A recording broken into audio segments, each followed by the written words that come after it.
Welcome everybody to League Zero. I'm Jory joined here by Bramblebush, and we have made it. We are at the intermediate Season 4 Grand Finals in between the number 1 seed and the number 2 seed, Tenacity and Double Cap. And Bramble, I'm very excited. Let's put it that way. I can't fault you in the slightest. I'm also extremely excited. The rematch of the ages. Double Cap pulling off the upset a couple of weeks ago in the winners finals bracket and taking out the number 1 seed of Tenacity, who managed to win their way back up through the losers bracket to make it back here. So they have a vendetta to settle. And Double Cap is looking to coast through on the momentum, having that nice week off last week to just roll in comfortably, take this victory. And it's just going to be, I'm expecting the most disgusting, knockout, brawling, dragged out match of Overwatch we've seen throughout this season. Yeah, I mean, last week, the 27th, we saw these two teams face off in Double Cap, like you said, big upset. Map 5 series with a draw in there as well. And it was crazy, right? And then the very next day, Tenacity had to show up against Exodus, and they dominated their way to that win and really established themselves as one of the best teams here in Intermedia. Now they have to go up against Double Cap once again. These teams throughout the season, number 1 and number 2, no doubt about it.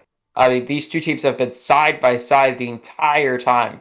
Um, Very even in skill, very even in game sense, very even in honestly any category that you can think of. These two teams have been neck and neck the whole time. When you look at the tank lines, you've had Pongo and Katagiri going up against Epic Shock and Oats. They've just been absolutely phenomenal in protecting their teams, taking the space that needs to be taken, creating opportunities for the DPS line of Tanakby and Frozen and Squirrelban and Ravioli to put the damage that they needed, find those eliminations. Ravioli absolutely wiped the floor. Despite Tenacity's loss against Double Cap last time, Ravioli wiped the floor with Double Cap throughout most of that series. So Double Cap is going to keep their eyes on him, trying to keep him grounded, keep him humbled.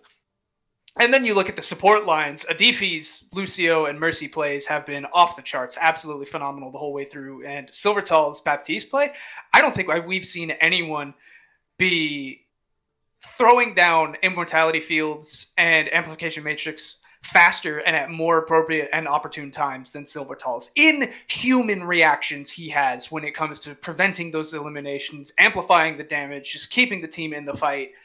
There's nothing you can look at these two teams and find any zone where one team will edge out over the other. So it's really going to come down to who manages to maintain control of this series. yeah, for sure. You just roll back a bit. I mean, these teams have Tenacity has Oats and Ravioli on this roster, which is absolutely absurd. Oats has been the best off tank in the league by a country mile. I mean, nearly won MVP. Ravioli did win MVP. I mean, it's absurd. These two players are some of the best in the division, and Double Cap aren't any slouches though. Like you said, they have a very, very stacked roster. Tanak being Frozen, that's a nasty good DPS line. And their bench has some good pieces on as well with Nikos and Dr. Jargo there. And then backup main tank and Zoom, who's obviously not here. He doesn't appear to be here tonight, but they have a deep bench. They have star talent, star level talent on the starting roster. And I think we're going to be in for a club banger, as some people would say. This is the most excited I've been for a League Zero match probably all season. And it is honestly the best reason to be excited, the most exciting thing that's going to be happening throughout this season. Everyone watching, we thank you for joining us, and we want to remind you that we have a campaign, a little fundraiser event that we have going on where we have all the donations that you wonderful kind people are amazing enough to provide us go towards supporting Women in Games International. If you're watching this on Twitch, you could just scroll down a little bit. You'll see the link down below. We have many milestones laid out. It's an amazingly wonderful cause to support. And we are at $300 towards our 500, turning into a pirate over here. I'm that excited. We are at 300 to 500 of our first milestone, which I believe has. It's going to be an interesting thing that pulls in our production crew, our wonderful up aboves, and gets to have a lot of fun with that. It benefits us here in League Zero because I believe we get to bring back a memes channel in our Discord, Yes. which you can also potentially join if I'm not mistaken. You can right next to that donation link down below, you just click on that join the Discord button, hop on in, and you'll be able to see sweet Overwatch memes. Get to watch these teams rib each other in a fun, playful banter, and just many other wonderful things that you can do and hang out with us, ask a bunch of questions. You can give suggestions for Joe's pantry over there, see what sort of things you want on his shelves, and maybe even we I can should do convince him that. to eat a couple things on stream. Who knows? There's I should. all I kinds should. of I possibilities. I should put up a Twitter poll like the day I cast games, and ask people what they want to see in the pantry. What do we and, want like, to see in the pantry? You heard it here customize it. first, folks. Let's get those polls going. So these two teams are setting up in the lobbies. We will be going to Busan for our first map, our control map. And this is a map where I personally, while I don't like playing it, I love to watch these battles that you can see on this map. You've got Mecha Base, you can see plenty of brawl/dive-esque opportunities. Diva, absolutely phenomenal choice on Mecha Base. It is canonically her map, as well as in game. It's awesome to see all the different plays that she can do. Pretty brawl heavy, a little bit of hit scan can be thrown out there. Downtown, Sniper Alley in all lovelihood. We have plenty of sightlines for Widowmakers, Ashes, plenty of open skylines for the Birds of Prey, Pharah, and Echo to roll in. And there's also lots of flanking opportunities for people like Tracer, Genji, Sombra, and we'll see plenty of ball compositions coming out for sure. If I'm wrong, then we'll just start going through Joe's pantry and eating what we can. And then you got the last Sanctum, which is just... I don't know how much of it is edible raw, but we could give it a go, I guess. I mean, there's boxed mac and cheese. We can eat some raw pasta. That works. Just some raw pasta. I know people who just like live by raw pasta. They think it tastes good, and they're like psychopaths. If you like raw pasta, there's probably a problem with you. The opinions expressed herein belong to Joe Razor and his pantry alone, and do not reflect anyone else in the League Zero staff. No. It better reflect all of League Zero staff's opinions. Otherwise, there's some problems. I don't know what to say.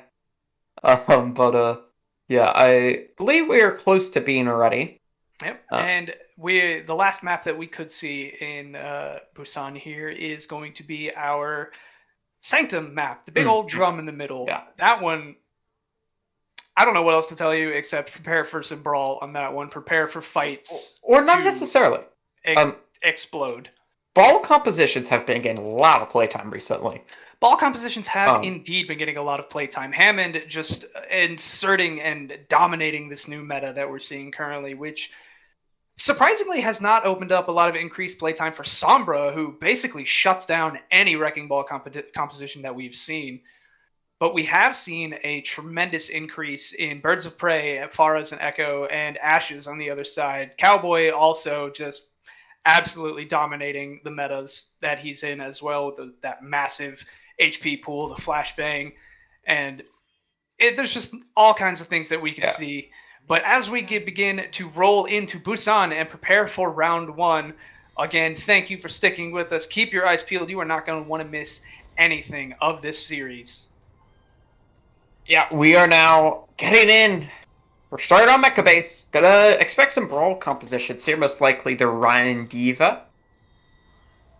Both teams are very potent on these compositions, so I wouldn't be too surprised to see. And there it is. We're gonna see it probably for both sides. I imagine they swap off the Roadhog here. And if they stay on it, I mean, I'm gonna have a word with Oates after this.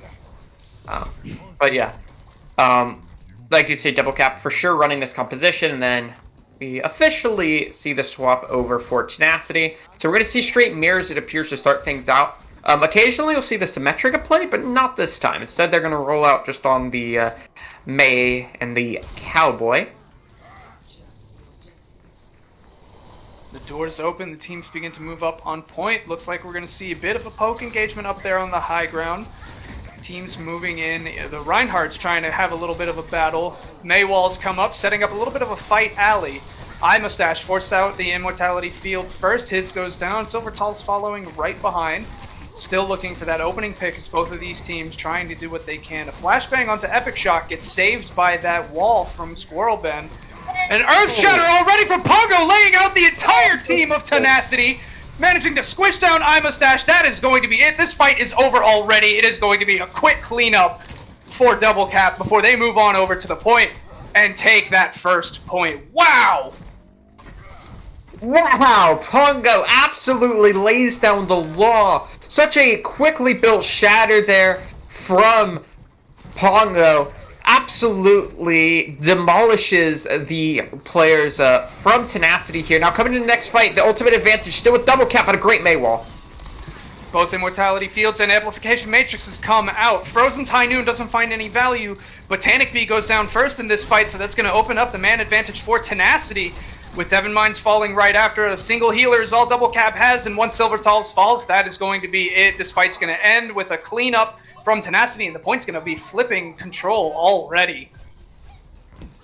Yeah, quick thing to note here. I mean, even though they lost that fight, Pongo's already 85 to another shatter, while Epic Shock has failed to use one yet. So, they did end up losing that fight, but Pongo is still playing a lot more of an aggressive Reinhardt here at the start. And you can see once again, he's already into the back. But the shatter from Epic Shock! Shatter from Epic Shock finds 3, manages to get denied. The May Blizzard from Tanic B gets eaten, and Oats self-destruct finds 2. An instant team kill for Double Cap, for Tenacity onto Double Cap rather, and that fight was over before, honestly, we could even process what was happening there, Joe.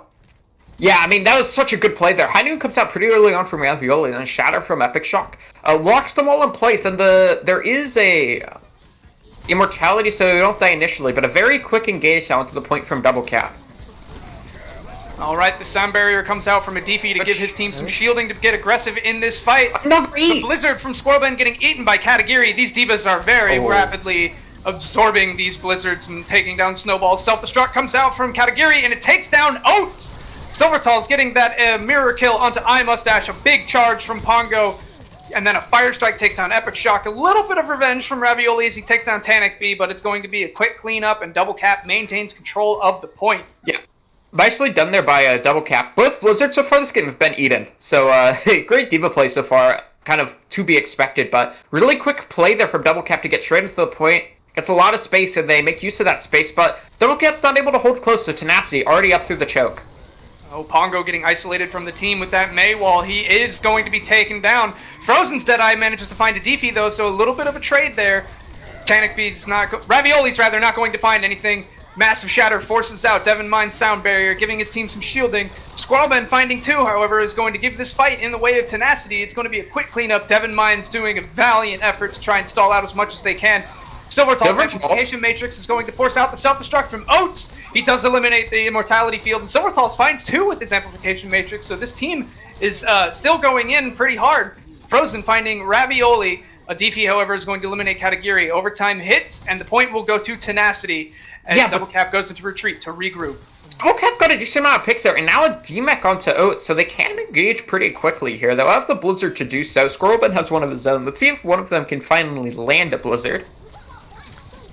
And there's the opening Blizzard.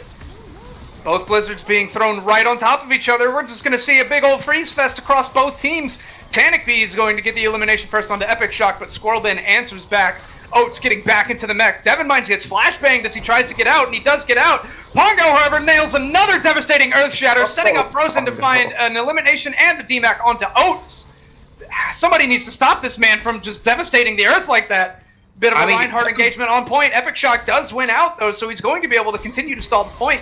Tanic B swaps to the Tracer to get back on point faster. Is anyone from Tenacity going to be able to touch? iMustache does, courtesy of that Moira, but he's going to fall, delaying the inevitable. And round 1 is going to go the way of Double Cap, 1-0. Yeah, that was it was a fairly close round, all things considered. They traded fights back and forth there, but Double Cap they played with a bit more pace in some of these fights than the opposition. and they managed to come out on top in a lot of these situations due to that extra pace they played at. Small thing there. I mean, the support line for double cap, they just like decided they weren't going to lose fights a couple times. Some really big plays there, especially from Silver Tulls. He nearly had a shoe moment of his own. He threw down the Matrix and managed to find two, but wasn't quite enough. But we now move on to downtown. This kind of 6-man dive comp is the standard here. And we're going to see it running from both sides. They're going to start really early on by trying to take control of this Mega. And moving into the Mega, they do. Double Cap is going to take control of it, so they're going to have a bit more of a cushy engagement here in this poke phase. These Shadow Dive teams looking to find that first pick. Tenacity almost getting caught out, but he does get away. Gets healed up from Devon Mines and Silver Talls. The Reaper's just putting in damage with those Hellfire shotguns. Pongo and Tenacity rotating around. Pushing out now. Tenacity is going to be able to establish control on the point first. Is Double Cap going to be able to contest it? They do step on. Get booped off. Tenacity and Oats getting hacked out. Pongo is being brought down first in the fight. So Double Cap's going to be down a man. Frozen, however, answers back. Squirrelman takes down Devon Mines. And a quick coalescence coming out from Imustache, but he gets hacked out of it from Frozen. Tenacity looks like they might be able to manage control of the point first. Katagiri and Silver Talls valiantly trying to hold on and stall it out, but it's going to cost Silver Talls his life, and Katagiri is mech. Yeah, so that's a very close fight there, and Double Cap nearly clutched it up, but a lot of resources used early on there from Tenacity trying to win that fight, but Double Cap weren't able to quite capitalize on it. They have the EMP, though, coming to the next fight. A little bit ahead of Ravioli, who will probably get it quite soon. Soundbear is online for a defy, but he actually popped EMP when a defy was at 99%. Manages to hit 5 for Tenacity, set down the elimination onto a defy and Ravioli. They lose Tenacity in the process, and Katagiri throws that self-destruct to get back into the mech. He does find the elimination on the Epic Shock with it, and Squirrelman falls not long after. Oats has that self-destruct, but he's not going to use it. He's just going to take his D-mech, get that elimination out, and the point's going to flip over to Double Cap. Yeah, nicely done there once again. Coming next fight, though, we're going to see a lot of ults on board here for Tenacity. They're nearing both DPS ults. They're going to have the Sound Barrier and the Diva Bomb as well. Probably going to be able to build up that Primal Rage and as well the Coalescence in the middle of this coming up team fight. But on the other side, we only have really the Death Blossom to work with. The Death Blossom does come out. Tenacity avoiding that EMP. Finding 2 right there. Devon Mines falling right after. Tenacity in complete control of this fight. They're just going to be quickly sending Double Cap back to respawn and taking control of the point yet again. Yeah, once again, beautiful engagement there from Tenacity. They use that EMP Blossom to great effect. Managing to burn down Tenacity before he can use his own Blossom to try to turn that fight. But they have an EMP Blossom of their own, and they may want to use it here to try to shut down a defy who has this Sound Barrier on board. There's the EMP. Does miss a defy, though. And it does miss a defy indeed, throwing out that Sound Barrier to counteract the EMP. Tanacy's Death Blossom Reaper is going to come out. Imustache getting bonked off the map by Pongo. Epic Shock returning in turn to squish down Silver Talls. The EMP comes out from Devon Mines as Angry Monkeys dance around on the point. Katagiri self-destruct goes up, comes down, doesn't find any eliminations, but he gets back in the mech. Devon Mines putting in work, finding 2 headshot eliminations onto Tenacity.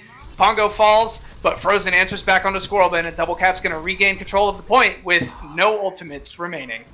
Yeah, they had to use everything in that fight to try and get it, but so did Tenacity trying to hold on. Closest thing Tenacity is going to have is their Death Blossom. They will build up their EMP at a slightly faster rate than Double Cap. I said that, but Frozen actually kind of evens the board there with a bit of pre-fight charge. It looks like Double Cap want to go aggressive here down this main choke, and they seem to have second-guessed themselves.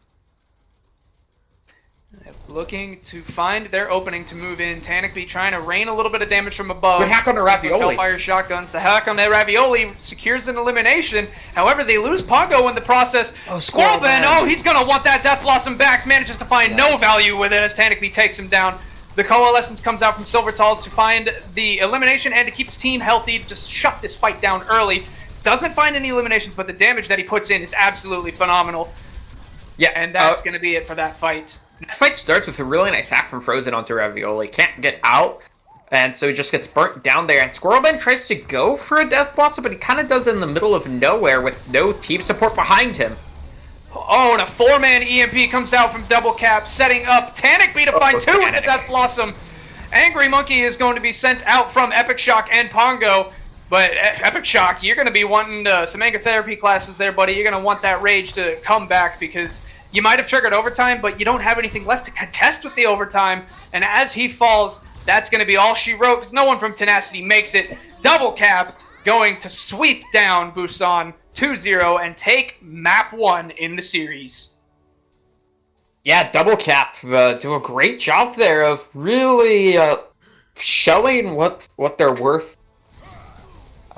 Big place for Pongo here, as we can see that initial just, I believe that's a 6-man from Pongo, just absolutely decimating Tenacity. But on that second round here, they played more of the 6-man dive, and they played with a bit more of pace, and they kind of set the tempo there for that second half of that map. Initially, Tenacity looked like they were in control a bit more, but as soon as Double Cap were able to even out the ult economy, they were able to start snowballing these fights in their favor. Did a really nice job of holding on to the objective. But now we move forward there as Double Cap, once again, that was their map selection, as they came from the winner side of the bracket, so they got the opening map pick. But now we move forward onto Tenacity's pick of Hybrid. There's the 3 options for them here. It's going to be KR, Eichenwald, and Hollywood. 3 maps that play quite differently. So they're going to be looking to pick a map that suits their play style as well as they can. It goes back to what we were talking about earlier, Joe. This whole series is going to come down to who manages to get control and maintain that control. Double Cap, dominant performance in that first round. They absolutely maintained the control. They played at their pacing. They did not let Tenacity dictate any of the team fights. When they realized a fight was lost and that Tenacity had the advantage, they took that loss. Just let those eliminations fall through. A couple of people tossed themselves over the edge of the map, reset, re-engage with their own pacing, and it worked. I mean, Tenacity managed to, across both maps, collect a total of, 70% map capture point across both maps? Double Cap just absolutely in complete control, so they're going to have to keep their mind open with whatever map that Tenacity sends us to for the hybrid. I personally think it's going to be King's Row. It's, in all honesty, it's probably the most favorite map in the entire Overwatch community as a whole, and we've been seeing a lot of King's Row throughout League Zero, especially here in the Intermediate Division. If it's not, then maybe Tenacity could have something up their sleeves that we haven't seen before. We don't know what they've been scrimming with. We don't know how they've been preparing. So it's really going to come down to what will allow them to wrest control back from Double Cap. They have chosen Hollywood here. That's what Tenacity's going to go with. And a lot of high ground to play with. Double Shield gets a lot of play on the defense. And then on the attacking side, we see a decent amount of the dive comps. So I'm very interested to see if we see any brawl played. It's a bit harder to play due to a lot of these high grounds. So I'm very curious on what Tenacity has up their sleeve. If they have any kind of pocket picks that they want to play here, or if it's going to be more of kind of the standard comps. For their sake, I really hope that they have a pocket pick. They have something in mind that maybe we haven't seen throughout the playoffs, or at least that we haven't seen in their match against Double Cap. Because what we saw on Busan, that second map, dive and those high mobility, high octane compositions, Double Cap just was in complete control that entire series. That second round, rather. They have that aggressive pacing, that quick get in and the fight get out that you need on those high octane compositions. So if Tenacity's just going to try and go for the tried and true same old dive compositions that we are used to seeing, or the double cap poke, the double shield poke based compositions, then that might be where their bread and butter could lie. That might be what they need to actually set the pacing and make sure that they can throw Double Cap off of their game, maybe play a little bit of a mind game here, because they're going to have to pull something out if they're going to manage to keep control or take control back and then keep it throughout the entire pacing that is Hollywood. Yeah, for sure. As we're just waiting on the readies from both sides so we can hop into this match, this map, excuse me, but Tenacity really need to try to get this here. Going down 2-0 is going to be quite hard, right? This is a first to 4, as it is grand finals, so if Tenacity go down 2-0, it's not quite as bad as if it was a traditional first to 3, but it still is not. It's not what you want to see. no. It doesn't matter who you are. That's not momentum that you want to be playing against. Nobody wants to swim upriver. You always want to have things going in your favor. If Tenacity can even things up at 1-1, they might not have complete control. They might not have the momentum on their side. But what they will have is the momentum being taken away from Double Cap, and it allows them to get in a better position to take control and to have that momentum start to favor them. So it's all about you're not necessarily playing for the win if you're down. You're playing to even things out, and that's when you begin to play for the win. Tenacity have to have something up their sleeve going into Hollywood here, with it being their map choice and with it not being Kings Row, which we're so used to seeing. They might have something planned. I really hope they have something planned, and it's going to be an interesting match no matter what, though. We're going to have an amazing series.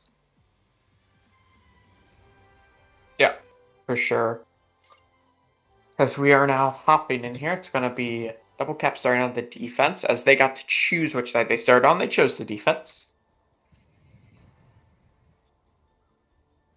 As we can see what composition they want to roll out on here. It's going to be a double shield comp from Double Cap. Rocking the Torb Ash. Very interesting selection here. The Ash nor the Torb in a vacuum would be too shocking. We see him get played sometimes, but in combination, in tandem there, it's a bit surprising. The attack, you will not know. They are memeing around.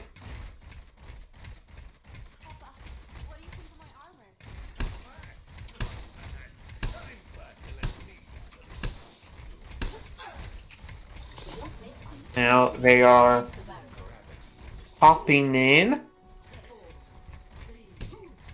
Gonna be a Pharah comp for the attack. Alright, so we're gonna see a Pharah Hanzo, it appears. And then yep, the double shield composition from Double Cap, as you had mentioned, and we're seeing that dive heavy composition from Tenacity, that ball composition. Frozen getting picked out early from Ravioli. The aerial damage just a bit too much for the Cowgirl to handle. Epic Shock, however, gets put out of position. That Orisa Halt Orb pulling him back. So with him going down too, we're down to a 5-on-5. Frozen swapping to the Tracer. The Pharah going around the backside with a Defi on his tail. Ravioli going to put in a little bit of damage, but he doesn't secure any eliminations yet. Epic Shock diving in with that Wrecking Ball sets up the elimination onto Katagiri. The point progress begins ticking up. Are they going to get any permanent progress? Not yet. They do step on. Double Cap does manage to stop the 33% tick mark from hitting its full. Frozen goes down onto that Tracer. Pongo falling right after. The Immortality Field from Silvertals does manage to keep some damage prevented. And the point counter finally reaches permanent progress, and it looks like they're going to be able to take it as well. yeah, nice opening attack there, coming through from Tenacity here. Now coming in the next fight, only really the window for Double Cap on the defensive side. On the attack, though, they're going to have a decent amount with both DPS holds, 70 to that Nano. And they have the Valkyrie, but it doesn't matter too much. It's ult that doesn't get too much value. Yeah, so it's looking good so far from Tenacity. Yeah, they have all those ults to work with. They're spamming in the damage onto that roof. The Dragon Strike being thrown out from Squirrelbend from underneath. It does force out the Immortality Field, and it forces Katagiri, Frozen, and Devon Mines out of position. Allows Ravioli to get that 3-pick with the devastating barrage. However, Tenacity and Silvertals actually eliminating the Amari family as iMustache and Ravioli go down. That Echo putting in work finally gets shut down from Squirrelbend. The cart, however, does not stop throughout that whole fight. Yeah, I mean, that is disgusting there. The Dragon in tandem with that barrage just absolutely eats Double Cap alive. As Tenacity are going to continue to move forward, but a one clip comes through from Frozen, taking Squirrelbend down. And the 5v6 in favor of Double Cap. They're going to begin pushing back in. Adifi puts Squirrelbend back into the fight. Well, with that res. Little bit of a poke engagement. Big pile driver from Pongo. A Nano comes out from iMustache onto Oats. The Minefield and the Gravitic Flux go up. Manages to find two. Both of them getting eliminated before the slam comes through. Devon Mine slowly floats down into that minefield. Pongo going to have a valiant effort to stop the cart, but it's just not going to be enough when you're a lone Hammond against the world. I mean, Oats is having quite a game so far. Really shows his work there. Now we're going to see a compositional swap. Going back into spawn is Tenacity, and they're going to run an Orisa Diva. Okay, everything else will stay the same. Interesting choice here. Somewhat surprised iMustache is staying on the Ana. Might have seen him want to go over to the Baptiste, but we'll continue on the Ana pick. Coming next fight, not really many ults. We're going to have the Dragon for Squirrel, then Ravioli 70 to another Barrage, but that's essentially it here from both sides. Oh, Pongo rolling through from the top, gets a big pile driver in. Frozen comes down right behind him, but Pongo gets slept and eliminated. The Dragon Strike comes through from Squirrel Bend and eliminates Katagiri's mech. It followed by Katagiri with that Halt Orb. Oh, Frozen goes down as well from the spawn room. They're pushing in deep, managing to find and get those eliminations. Ravioli eliminates Silvertall, says, "You're not my real mom, iMustache is." That cart continues to eke ever so closely to the VIP parking spot here at the Hollywood parking lot. Yeah, they're getting closer and closer here. Not really too many options. Tanic goes over, has gone over to the, is gonna have this Barrage. Frozen with a Pulse Bomb as well. They're putting pickups from Ravioli, but Tanic with some trades. So it's a 3-for-2 trade now in favor of Double Cap. The minefield from Pongo coming out onto the cart. Epic Shock getting Nano. The Orisa already a massive tank in her own right. Gonna have that damage reduction of the Nano. Self-destruct comes out from Katagiri, and Epic Shock shield goes down, so the self-destruct manages to find him. No amount of her damage reduction is going to stop 1,000 damage from a nuke in your face. Yeah, for sure. Really good kind of desperation fight there from Double Cap managing to hold on. And we see a couple more compositional swaps coming through from Tenacity. They go over to the Kree and the Tracer, or the Cowboy and the Tracer. And then we're going to see a Baptiste and a Brigitte for them as well. So some major swaps here, switching 4/6 of the comp. Ooh, Pongo with a big pile driver. He gets flashbanged and almost eliminated, but those adaptive shields keep him up. Epic Shock drops the Bongo, puts out a lot of damage. However, Tanic B gets Nano to just roll into this enclosed space, just throwing rocket after rocket, wiping the floor with Tenacity. Well. Takes himself out by detonating a rocket onto Katagiri's mech. Wow. Oat's mech, rather.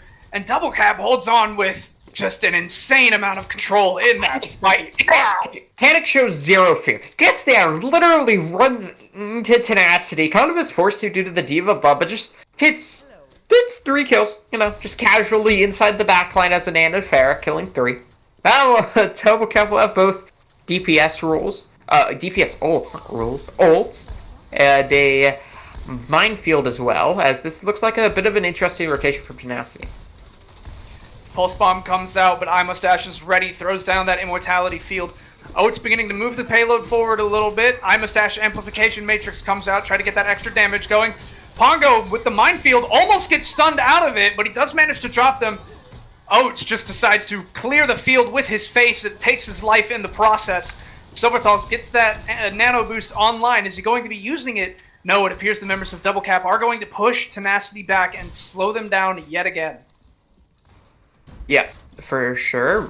Decent fight there from Double Cap. They used a couple of ults, but they should be fine. They'll have the Diva Bomb and the Nano Boost as well. On the opposition, they have a couple of ults, but not really too much. Really only this Diva Bomb and the Pulse Bomb. Rally soon to be online as well. Epic Shock rolling into the back line, gets slept. The self-destruct comes out as Katagiri eats Ravioli's Pulse Bomb. Another self-destruct comes out from Katagiri. He doesn't find any value. Squirrel then gets the first elimination in this fight against Tanakby. Adifi throwing out the rally. Pongo rolling through with the nano boost and getting, honestly, all of the attention span of Tenacity, pulling them back a little bit. Epic Shock, the only one up front, but it just gets joined by Adifi. Oats finally gets that elimination onto Pongo as the Deadeye comes out from Squirrel then. Takes down Frozen. Epic Shock gets slept, but he does get woken up. The res from Devon Mines gets denied as Oats manages to get that melee kill, bonking Mercy right on the head. iMustache at the Amplification Matrix up on the high ground, and it's going to be enough to allow Double Cap, to allow Tenacity, rather, to push the card in with a remaining time bank of 40 seconds. Yeah, the comp swaps we saw from Tenacity didn't really work out too well. They wanted to play the Orisa for these final point, but didn't work out too well. They swapped back to the ball towards the end and got a bit better value, so might be kicking themselves a bit there. Coming to the final point with 4.5 minutes and end with a 40-second time bank. Not quite what you're looking for, but it will be good, right? Capping with time is always a good thing. But the fact that they have less than a minute means that if Double Cap do manage to cap up all of Hollywood and have or cap up Hollywood in overtime, they will still get another chance to attack. But That's right. The new, not necessarily new, but the most recent rule set with hybrid maps. If Double Cap have less than 2 minutes, I believe it will bring Tenacity's time bank up to a minute, or Double Cap's if they have the lower amount. However, if Double Cap manages to get that third point, get the director into his VIP parking with his coffee still warm, and have more than 2 minutes left in their time bank, Tenacity will not gain any time. They will only have 40 seconds to move forward for the rest of this map in the extra innings. So if you're Tenacity, you need to hold on tight. As the doors open, we see a shadow dive coming out from Double Cap, looking to move in and establish control of the point early on.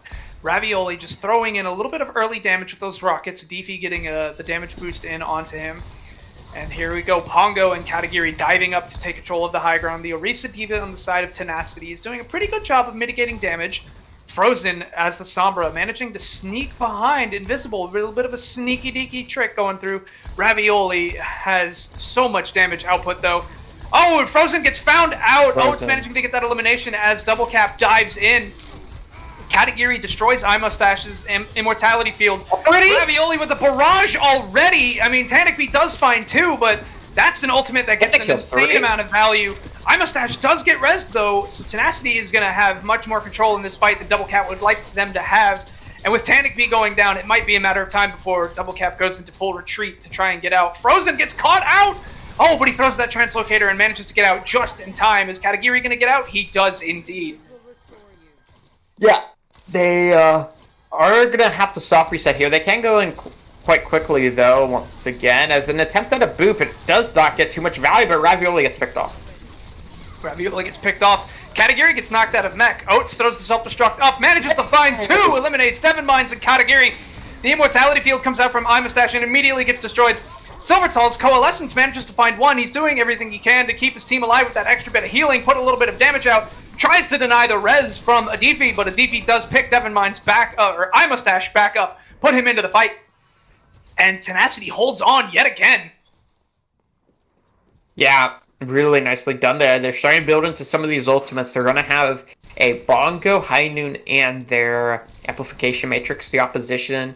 Though not really having anything. Building close to these DPS holds, the Sound Barrier, and the Primal Rage, they will be able to build those up fairly quickly. The Amplification Matrix comes out from iMustache early to engage this fight. Double Cap moves in underneath the members of Tenacity, so they're going to negate the value of the Amplification Matrix. Devon Mine's Sound Barrier comes down to let the team push in, get some damage out. Tenacity with a big Death Blossom takes down iMustache. Squallman, however, is up on the high ground with that High Noon, gets denied by Katagiri. Tenacity with many eliminations. Oates gets hacked, kicked out of the mech, and eliminated. And Double Cap will finally unlock the capture point and begin the payload moving forward.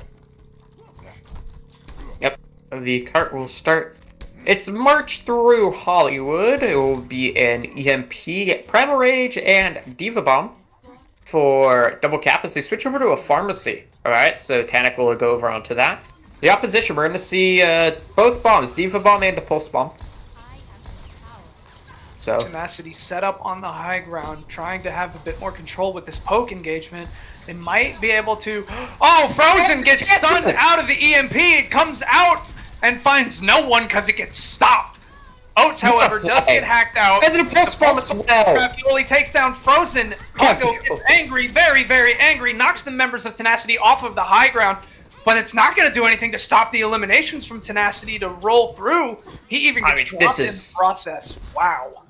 I mean, this game is already living up to its hype, right? A canceled EMP, then it follows up by Ravioli killing 3 members here. Botanic with a very early pickoff.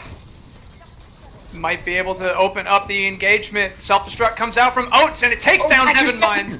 That Farah's not going to have any assistance in the sky. The self-destruct from Katagiri comes out, but it doesn't find anyone to answer.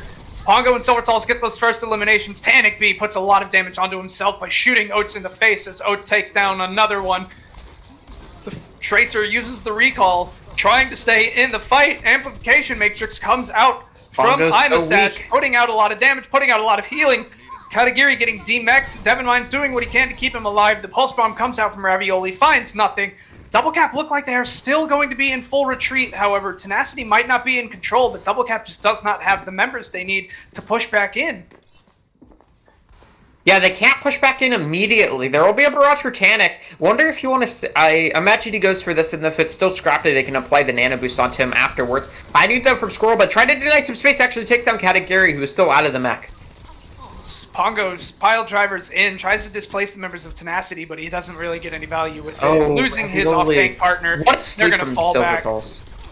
Tanic with from the grave kill on the Ravioli, but Squirrelben takes him down. Pongo, big pile driver, displacing the tank and the DPS of Tenacity.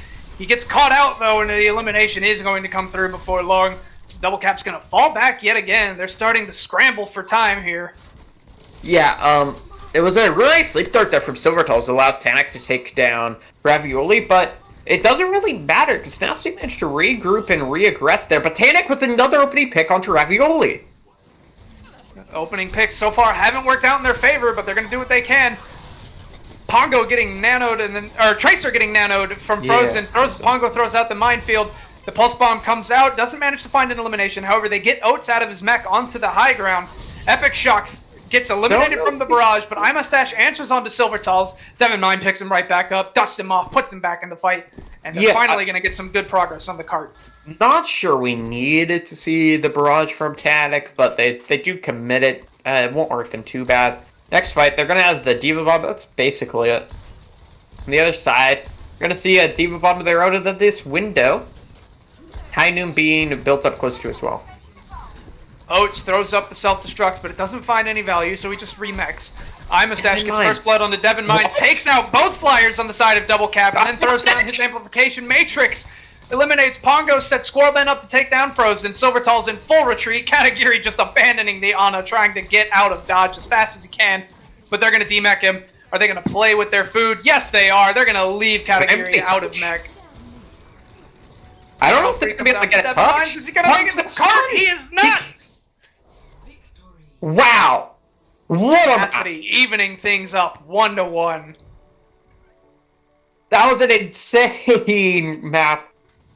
Just a lot of crazy plays here, as in the end, Imastache coming up with a 3k to win them that fight, as this was the Nano Boost there onto Tanic. It just goes into the back. Absolutely wrecks Tenacity.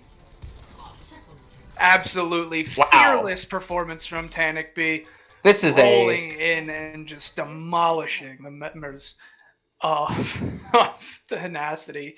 But in the end, it wasn't enough. Tenacity did manage to put up a stellar defense.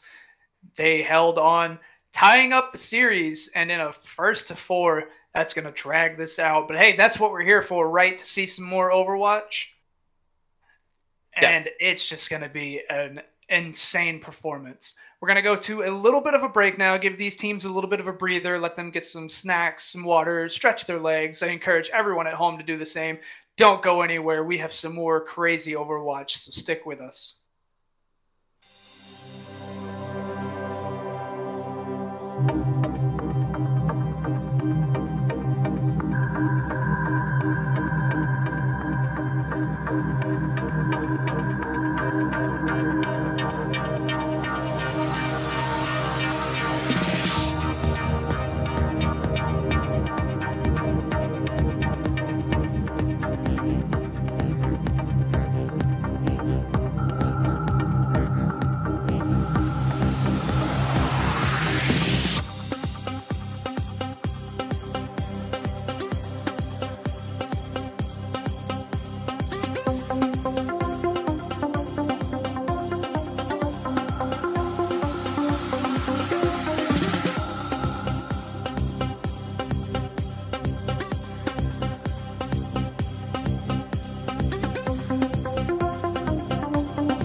Welcome back, everybody, to League Zero Grand Finals Intermediate Division.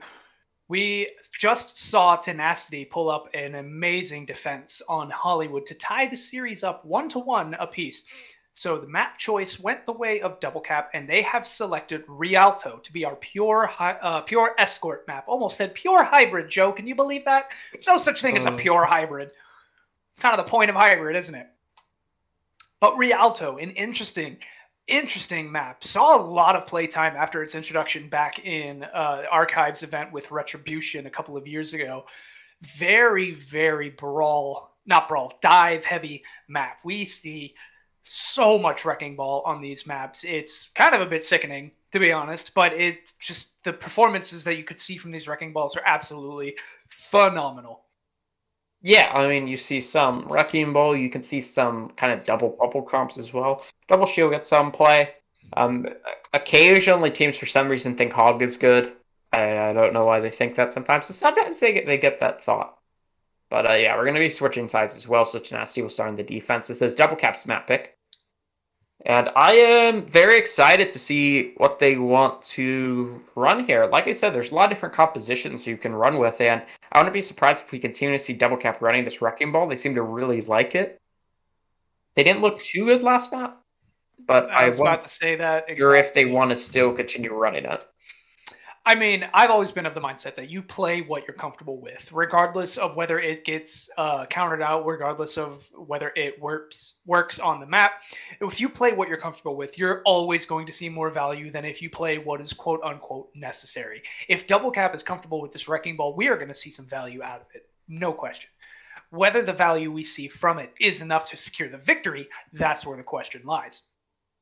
And with Tenacity looking very dominant with that Orisa Diva play on Hollywood, they shut down that Wrecking Ball quite handedly. They even pulled out a Wrecking Ball of their own for a little bit, but eventually went back to that Orisa Diva, and they controlled the field, which is a very easy thing to do when you're running Orisa-based compositions. She's all about area control, that halt orb, the fortify to prevent herself from being moved, and that very mobile, adaptable shield to put it where you need it, whether it's to save somebody in a bit of danger, just set up a little bit of a bunker for yourself or for your teams, and then move in from there. She's all about control. And partnering her with the diva who has that quick peel to get in and out of the fights, protect people who may not be with the team, and the cowboy as well with the flashbang, the long range damage. There's nothing that they can't handle when they're coming in prepared for that. If Double Cap comes in with their ball, they might need to mix something up a little bit. But this is where things get interesting.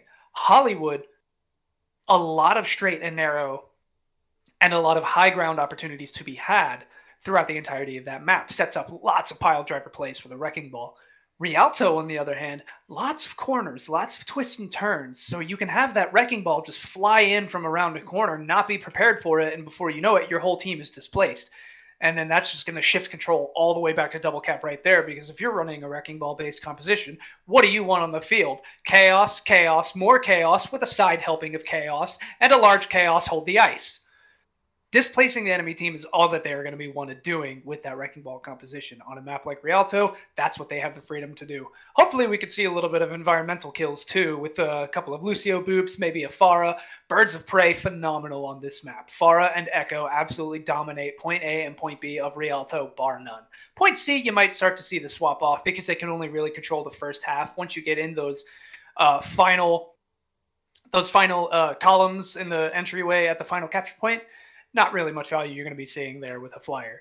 But then you see, I don't know, bit of dive, bit of brawl, bit of Reaper, Tracer, maybe a Sombra.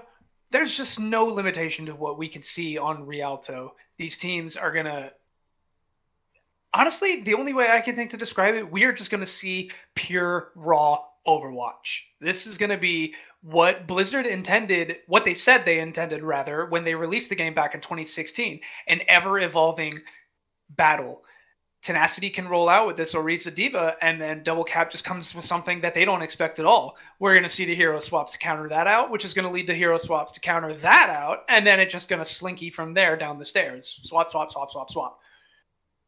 These teams what's going to be the lose condition for either one of them if they get stuck in their ways and just sit there on the compositions that they are running and don't swap anything up. Yeah, I think that's a completely fair point here. I think that we're going to need to see these teams be willing to swap their comps if they want a chance at taking these maps. I feel like you said, there's a lot of counter. We've seen a lot of counter swaps throughout the series, and there seem to be a lot of planned swaps as well. Like we've seen, as soon as they tap a point, boom, they immediately swap to a comp. They cap the next point, boom, they swap to a comp. They see a compositional swap from the other side, boom, they know exactly what they want to run. And it's very fun to watch that these teams do exactly what they want to do in every situation. Yep, so it's really going to be the question of who is going to be able to adapt their compositions and play styles first.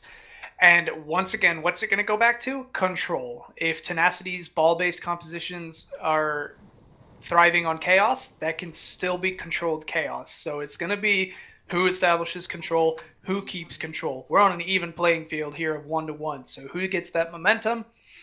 Stick with us. Buckle your seatbelts, folks, and we'll find out.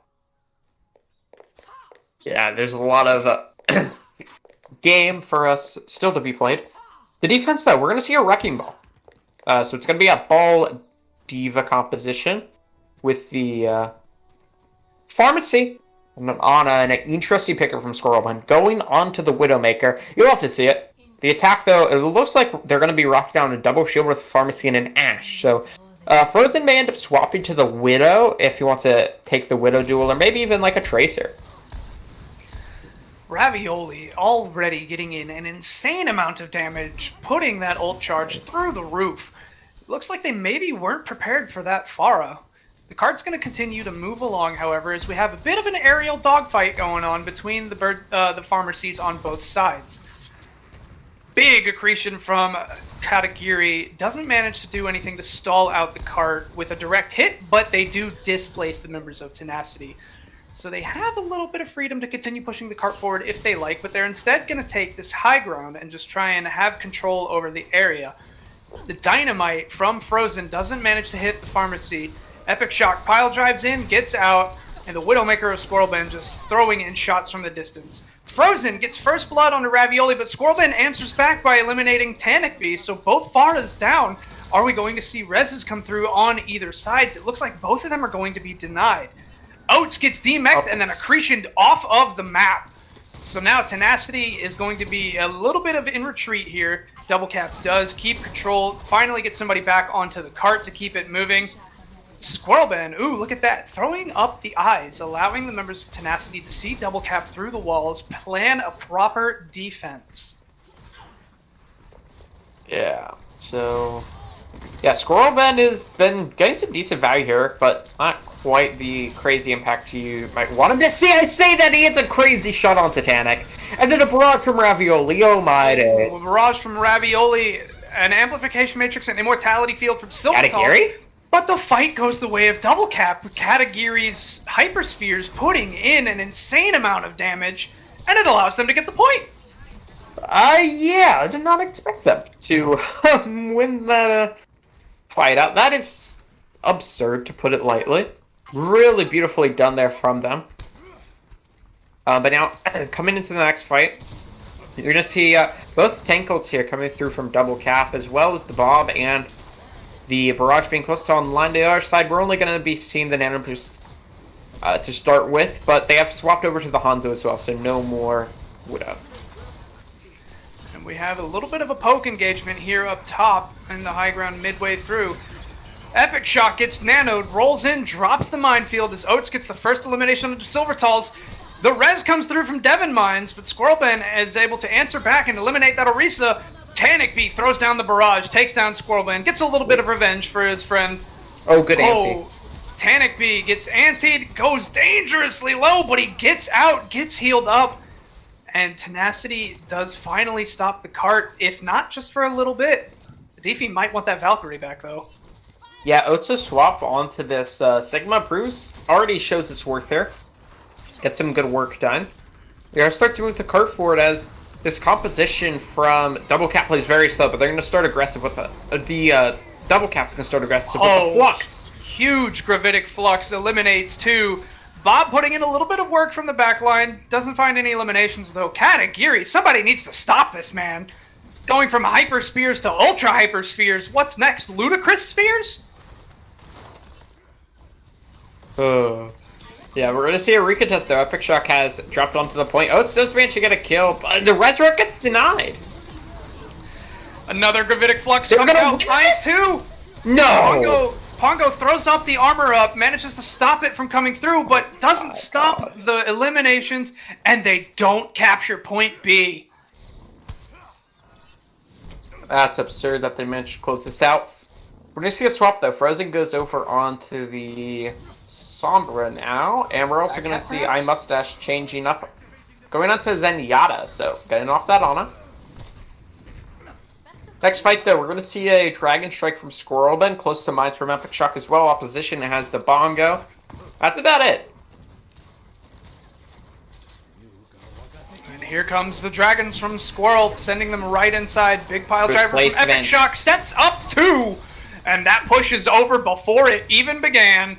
They might just need to clean up. Pongo, keep backing up. Just go into the drink, buddy. He didn't make it in time. I mean, he still went into the drink, though.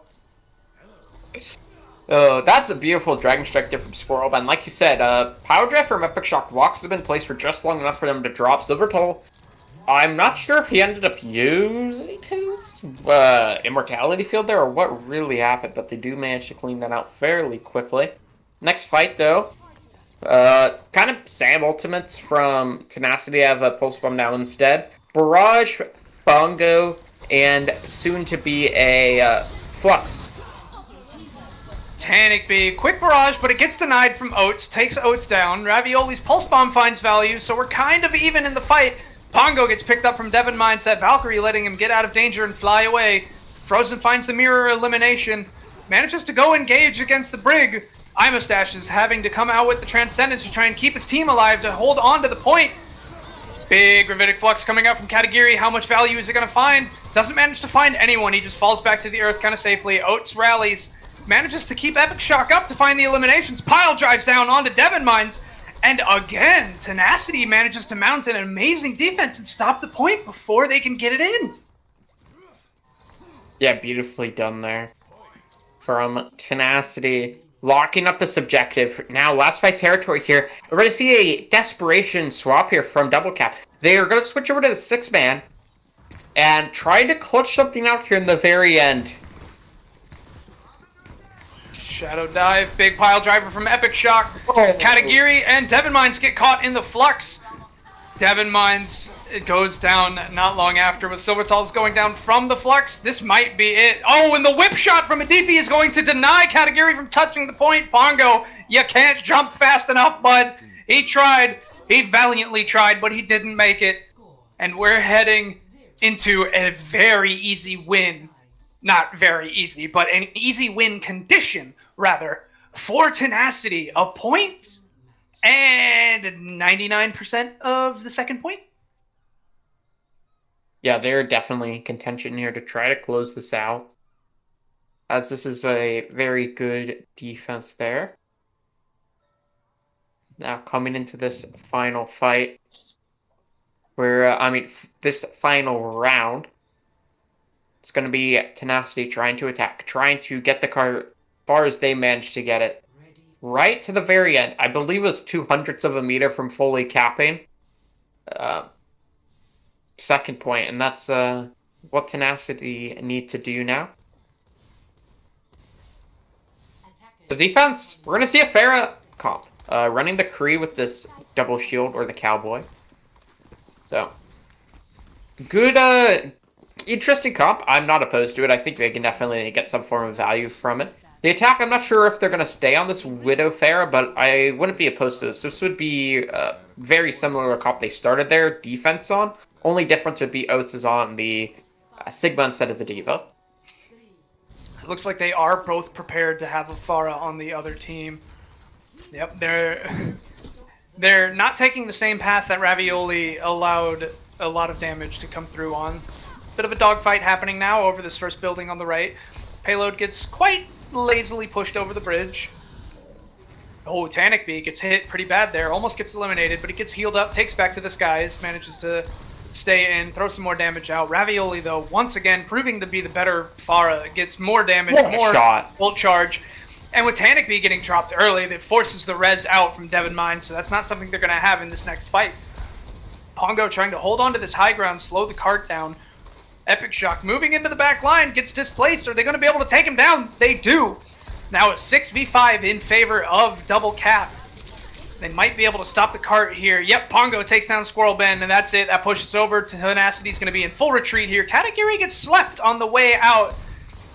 Oh, a little cheeky wave there from iMustache saying, I see you. Yeah, really nicely done there from Double Cap. They play that slow enough that they're able to get value out of their DPS.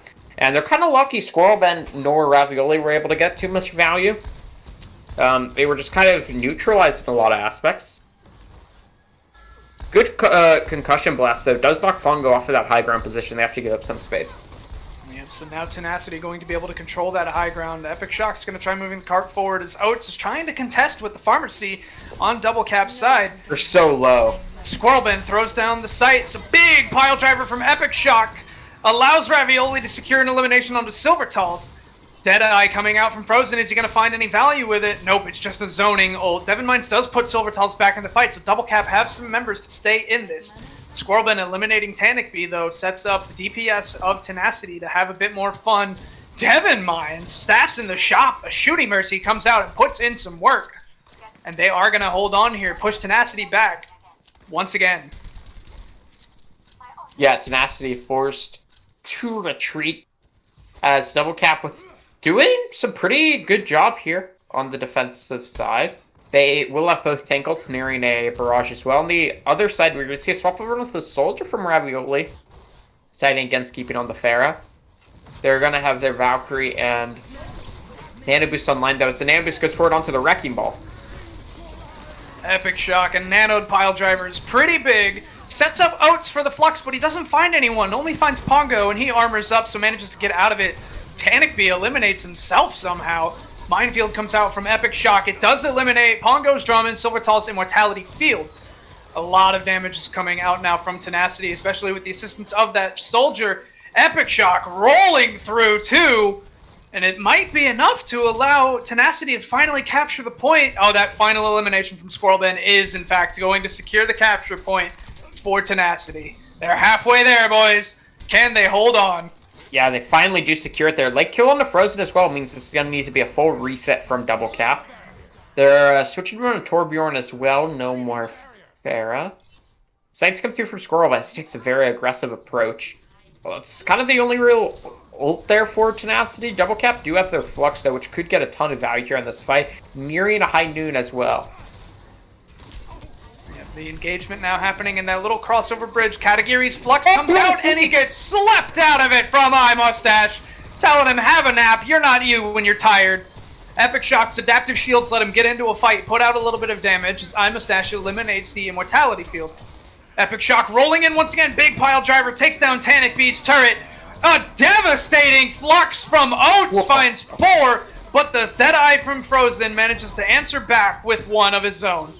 Silvertall's anti-grenaded, dangerously low, throws the Immortality Field to stay alive. Now Ravioli throws out the Tac Visor. The Nano Tac Visor comes out. It's going to be putting out a lot of damage. The aimbot rolls through. Katagiri throwing all of his cooldowns to try and slow it down. He does stop it, so no value coming out from the Tac Visor. Tenacity is trying to scatter around to with the attention of Double Cap. The rest of Double Cap holding the point. Ravioli finding Frozen and Tanakby as Epic Shock throws down the minefield. Zoning to Double Cap out, pushing them back as much as they can. Devon Mines gets slept and eliminated. Katagiri falls on the point. Tenacity pushes it in. They have the momentum all on their side as they move us up to a 2-1 lead in this series. What a map there. I mean, Tenacity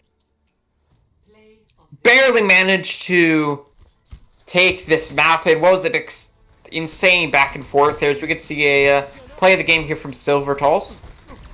As, I mean, he had a great map. And just wasn't quite enough, though, as Double Cap dropping down 2-1 in the series here. First to 4, as a reminder. So now it's going to be their map selection here, it's gonna be 2CP, of course.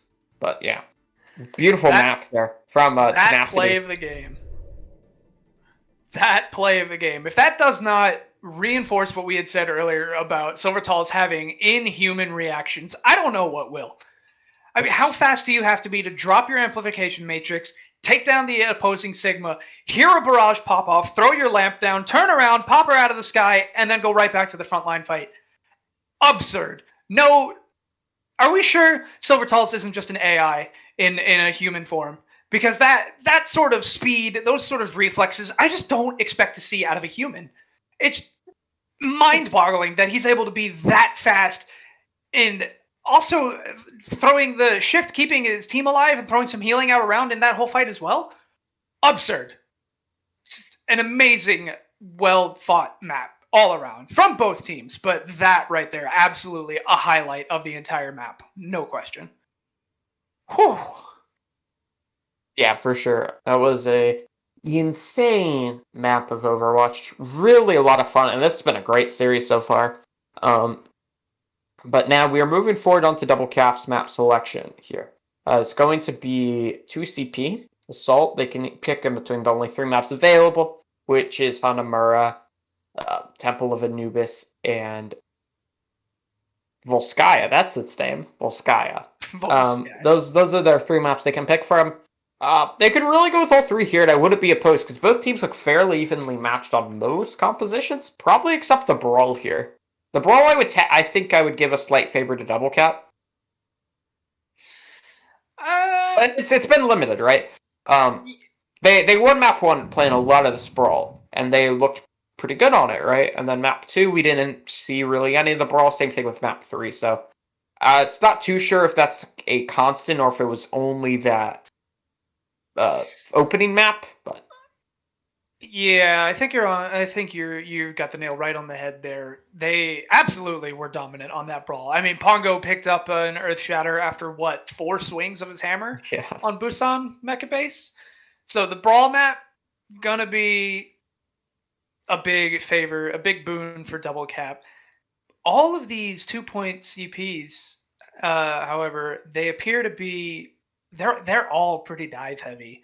Hanamura, I mean, you can argue a point of brawl, and with that being the map choice, yeah, there a point could be made for brawl, but the only time you would really see a great amount of value for the brawl on Hanamura is defending point A. You're not going to have that attacking because if there's one thing we've seen from Tenacity, they're going to be controlling high ground or play mobile compositions. So you're not going to expect them to be at the choke. And point B is just all about a game of the high ground. You could maybe brawl up there on the high ground, but you don't brawl for the point. You brawl for the high ground, and then it's a poke game. So Double Cap, they're going to have the work cut out for them on this map. Even with the map choice being theirs, this is not somewhere that they're. I don't see them having an easy match here. I don't know how else to say that. Their compositional choices, their how do I say this? Their compositional choices and the tempo at which they are comfortable playing. This map, none of these 2-point CP maps will favor that. They might be able to put up a pretty stonewall defense on their defense if they brawl out on point A. But if it goes to point B, they kind of lose a little bit of their brawl potential, right? I mean, they could brawl for the high ground, and then if the high ground does not get taken and they just try to move in, you could brawl on the point. But honestly, the pacing and the tempo of the map certainly seems to favor Tenacity with the ball, the shadow dive, the you can make a little bit of a play for some birds of prey, some pharmacy, something of the sort on point A, but it's all going to come down, I think, to the support lines on Hanamura. It's going to be who can keep their teams up in these disgusting fights that we're going to see coming. Because on a 2-point CP map, once you lose one person, the fight is 95% of the time over. Yeah, I tend to agree, as I believe we are almost completely ready. We're just waiting for Tenacity. Who will be starting on the defense there? That's the side they've chosen. If they're able to take this map here, they will secure match point. They will only need one more map. If double cap, if they're able to secure this, we will go on to control with a chance of them taking it within the next 3. So this is a very crucial turning point here in the series, right? It's still fairly close. 2-1 in favor of Tenacity, but Tenacity take this. They start to put it just maybe slightly out of reach, but double cap, if they're able to secure this, they stay right in it, tying the series. Oh yeah, this is still very far from over. We have plenty more Overwatch to come after this. So it's, control. Who's going to take control? Tenacity has the momentum. They are going to have the easier time staying in control. But it's all going to be who takes the control. And double cap, their map choice. The odds are kind of certainly in their favor on that regard. So they're going to have the right compositions, the right target focus, and Silvertals and Devon Mines are going to have to be on their toes. You keep your team up, you keep the fight going, you manage to stay in there. And one thing that kind of surprises me with these teams, every other match that we've seen in League Zero across every other division, novice, intermediate, advanced, any of them all, it's always been a pretty heavily favored. One team is better suited when they're able to shut down fights early, end them quick, and it's over. And the other team is we thrive on the fight. The longer it goes on, the more we have the chance to win the fight. Both of these teams don't fit into either of those categories. They're both very well versed in shutting fights down early. They're both very well versed and very comfortable in those just drag out extended fights. So there's really a question mark as to what's going to be the win condition on a map like Hanamura, because you can shut a fight down early. You can get that first pick. If you're the defender and you get that first pick, you're kind of set. If you're the attacker and you get that first pick, you could move into the point, but the defenders will still have a pretty solid chance of staying in that fight. So, where does it go from there? It's gonna be, I can't stress it enough, it's gonna be the supports. If they keep their teams up in these fights, they're gonna have everything they need to take this map. I 100% agree. As the defense, we're going to see a Ball Sigma comp. They're going to run a Hanzo and a Pharah. The attacking side, though, it's going to be a bit different. We're going to see this Symmetra brawl. Symmetra character we're very accustomed to seeing here on Hanamura. Teleporter comes out, puts them on the high ground. Epic Shock tries dismantling it with that Wrecking Ball, but he doesn't stop it. Devon Mines gets the first blood, so the attackers already have that first capture progress. Permanent progress unlocked on the point. Epic Shock trying to do what he can with that Wrecking Ball to stall out, but he gets off the point, gets and he just start moving on. Ooh, Pongo takes an accretion to the face. And a massive anti-grenade finds 3 on the side of double cap. Frozen getting brought dangerously low. What are they doing? Tenacity doesn't touch the point. Oh my god. They just allow it to be captured. Epic Shock gets eliminated. Devon Mines, it's iMustache. They're just trading some eliminations right here. But do they not know it? Yeah, it doesn't matter. That's just going to favor Tenacity. They're going to have that quick respawn, so Double Cap is just going to have to wait for their respawns to come through. Oh, Ravioli. They just threw Ravioli away like he was 3 days old, and they're toying! Oh, they're toying with the DP. Guys, that's bullying! Now they can just take a 5v6. The DP doesn't get quick respawn, so he has to wait the full 10 seconds here. They're trying to get a tick for free, but, I mean, okay. Oh! It was a bit rushed. It was a bit rushed there from Double Cap. They tried to go quick. Tenacity managed to capitalize. It was a 5v6, but it seemed like Double Cap didn't really have a plan for that fight. They just seemed like, hey, it's a 5v6, let's go. But they had a wonderful opportunity there, and Tenacity made sure they could not capitalize on it. Yeah, coming next fight, though, we're going to see a couple ults from the attacking side. Looks like they want us to TP straight onto this point. Minefield, Gravitic Flux, Self-Destruct, Wall, Blizzard, every ult coming out. Categories finds value with the elimination onto Ravioli. So now Double Cap beginning to tick up their capture progress. They take down Squirrel Ben. Devon Mines gets antied, but the Immortality Field and Amplification Matrix from Silvertall's put in an insane amount of work. Devon Mines drops the sound barrier, allowing his team longevity in the fight. Capture progress continues to tick up. Ravioli onto the Tracer, trying to stall out, but he gets taken out rather early in the fight. Epic Shock's Adaptive Shields, he gets taken out though right after. And with 4 minutes and 34 Jesus seconds Christ. remaining, this push is already over.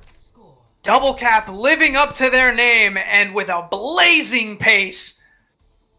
2 points, and we're swapping already. Here we go.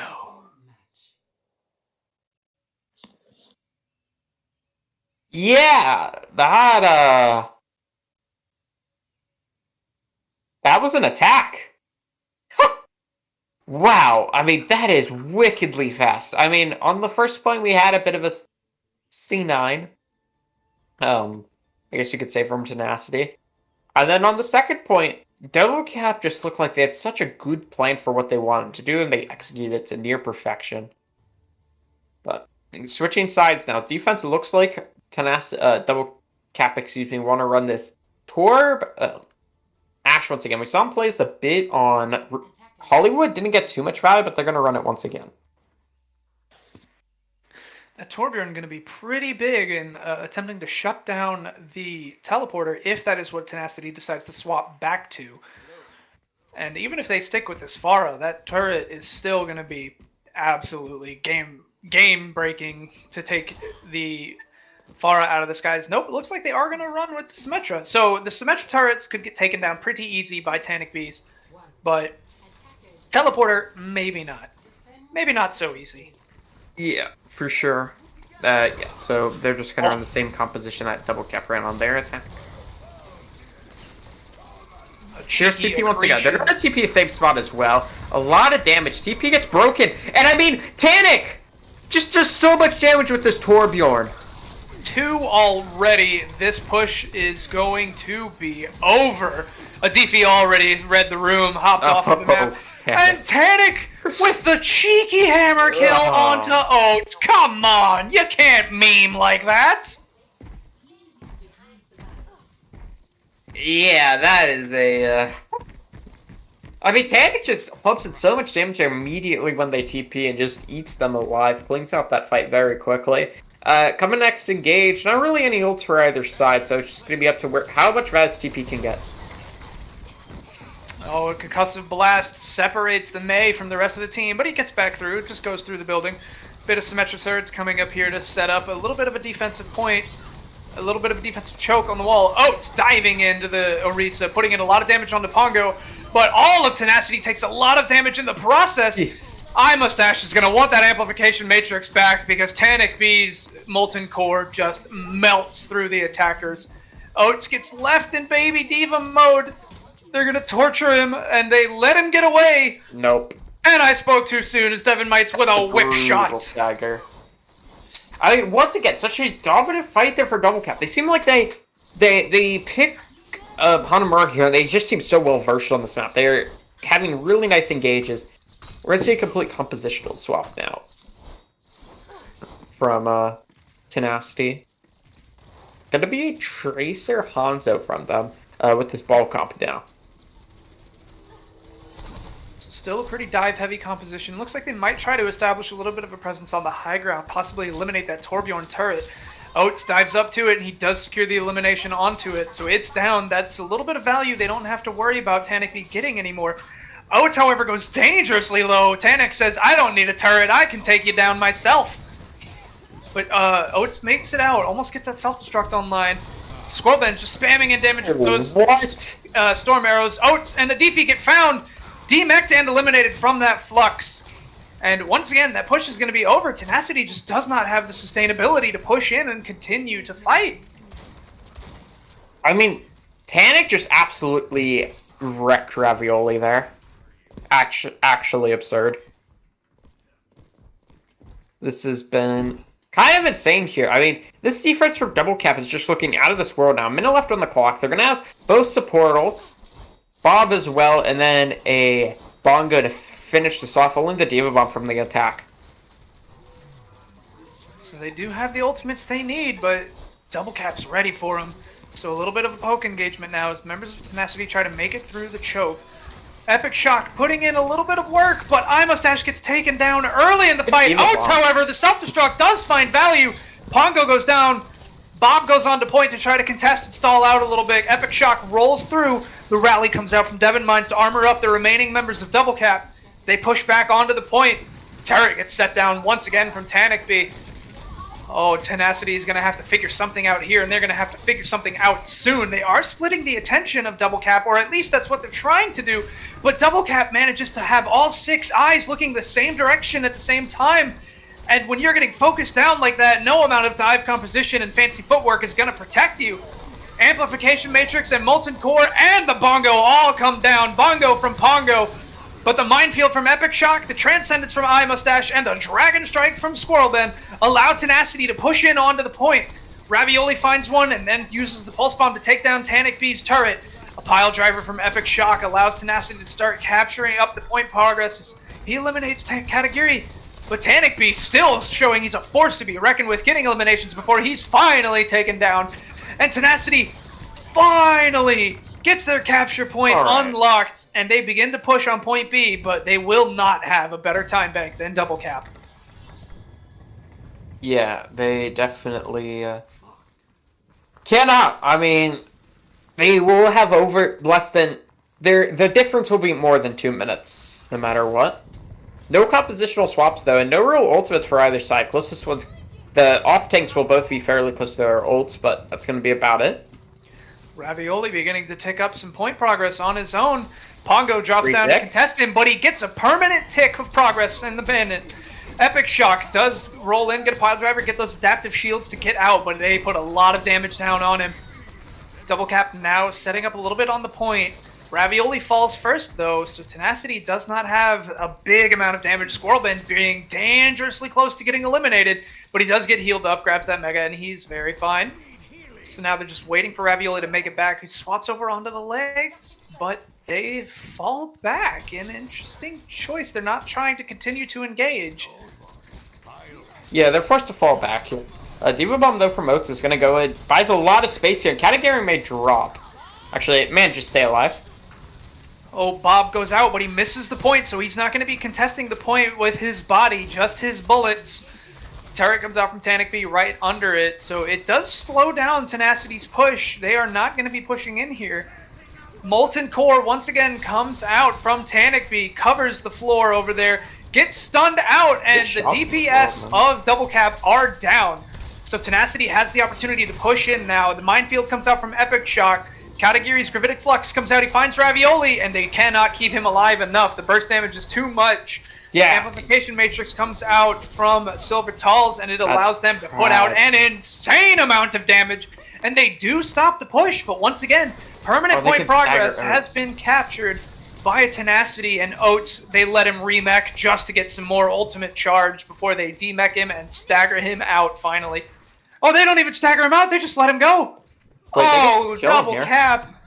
Yeah, I mean... That's disgusting! Yeah, I mean... They're probably going to cap at OT if they manage to get a capture here, right? And that would give Double Cap a draw at the worst. But that was a very tragic fight. Squirrelben hits a really nice shot onto Frozen, but Frozen gets an immediate trade. Like, they trade each other's lives. And we also see Ravioli be actually outside of the range of iMustache's Transcendence, so he ends up dropping to the Gravitic Flux. Just some unfortunate situations there. The Dragon Strike rolls through. A big Pile Driver from Epic Shock tries to set up an elimination, but they do get out with their lives. Devon Mines falls in the process, so they now have a 6v4 in favor of Tenacity. Defender Spawn is going to see some value here. That rally from Devon Mines just to try to get back onto the point faster, but is he going to make it? He does indeed make it. The Ravioli Tactical Visor, though, rolls through. They capture, but...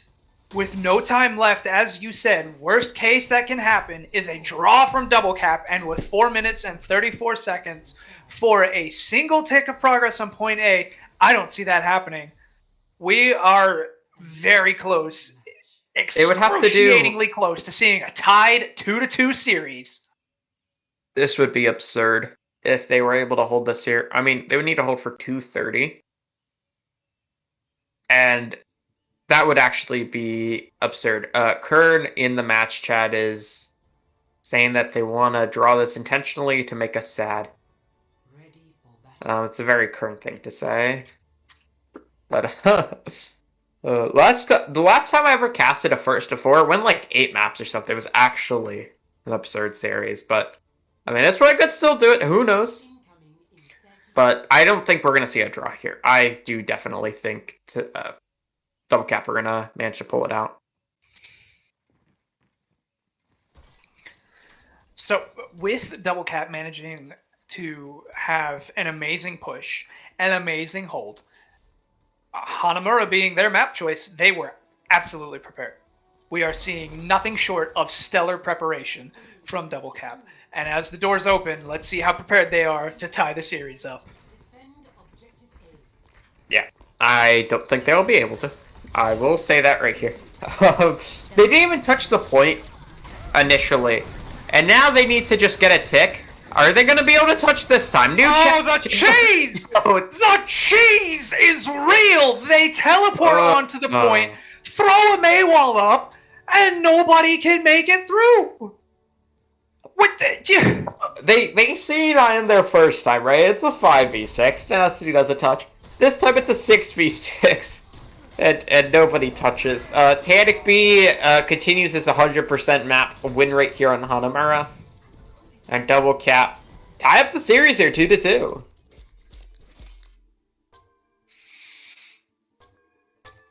I'm at a loss for words. Yeah. I don't...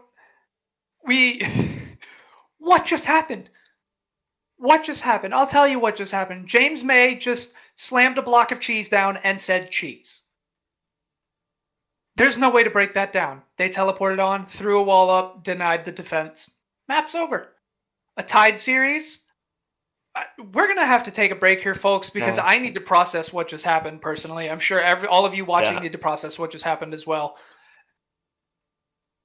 Don't undo your seatbelts. Stick with us. This is, as promised, a wild match.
Hello, everyone, and welcome back to our Intermediate Division Grand Finals of League Zero Overwatch. And Joe, we're going into Nepal here for our fifth map, a control point. And I'm sure what's on everyone's minds right now is one of two things. Tanic B's Torbjorn performance on Hanamura on the map Was before absurd. us, which we are probably going to see on Nepal. Or they have the Maywall denying Tenacity the ability to even touch the point fresh in their minds, which I believe was also Tanic B. Also, a hero that we're going to probably see here on Nepal. So, Yeah. where do we go from here with knowing that we're seeing a Torbjorn heavy map, a May heavy map, possibly a Symmetra heavy map, all characters that were instrumental in tying up this series just one map ago. Yeah. We definitely could see some of those. I think we're gonna see a lot of Brawl, honestly. On Village, you see a ton of Brawl get played, right? Definitely that Symmetra May. It's very dominant on that point. Occasionally, you see some Wrecking Ball comps, but I don't think we'll see those. And then on Sanctum, you can also see some Brawl. You see some Shadow Dive as well. So both comps are definitely viable there. And then you move over onto Shrine, which is a point where you once again see some Brawl and Shadow Dive. So Brawl and Shadow Dive are like the 6-man, depending on what you want to call it. Those two comps are kind of the dominant comps on that map for the most part. And then Wrecking Ball gets played here or there, but yeah. I don't expect to see a Wrecking Ball outside of Shrine. The Brawl, absolutely what I want to see with Village, with Sanctum. Plenty of opportunities for a slew of compositions to come through. And you also get the opportunity to see some airborne characters, Pharmacies, some Birds of Prey, so that can lead to the Torbjorn, the Ash. Honestly, I don't know any other map that comes to mind outside of Nepal that really sets up the entire 32 hero roster, 31, however many heroes we have now. I can't think of another map that allows the entire hero pool to be played across its 3 rounds. And that's just amazing to me. And with these two teams, anything is possible, right? You're telling me we're going to see some Bastion? It's possible. Is that what Not I'm hearing? probable, but it's possible. Yeah, I think that's entirely fair. As we are hopping in here onto Nepal, going to be starting here on Sanctum. But yeah, it's probably going to see some Brawl here from both sides. Possibly, like I said, Shadow Dive for the 6-man dive, whatever you want to refer to it as. Little Pharah possibility here and there. Yeah, we'll see Pharah. I say that and Ravioli picks Pharah. Alright, maybe we'll see some Pharah. But on the side of Double Cap, we're going to see 6-man dive. So it's going to be the Reaper variation. The Reaper Sombra variation.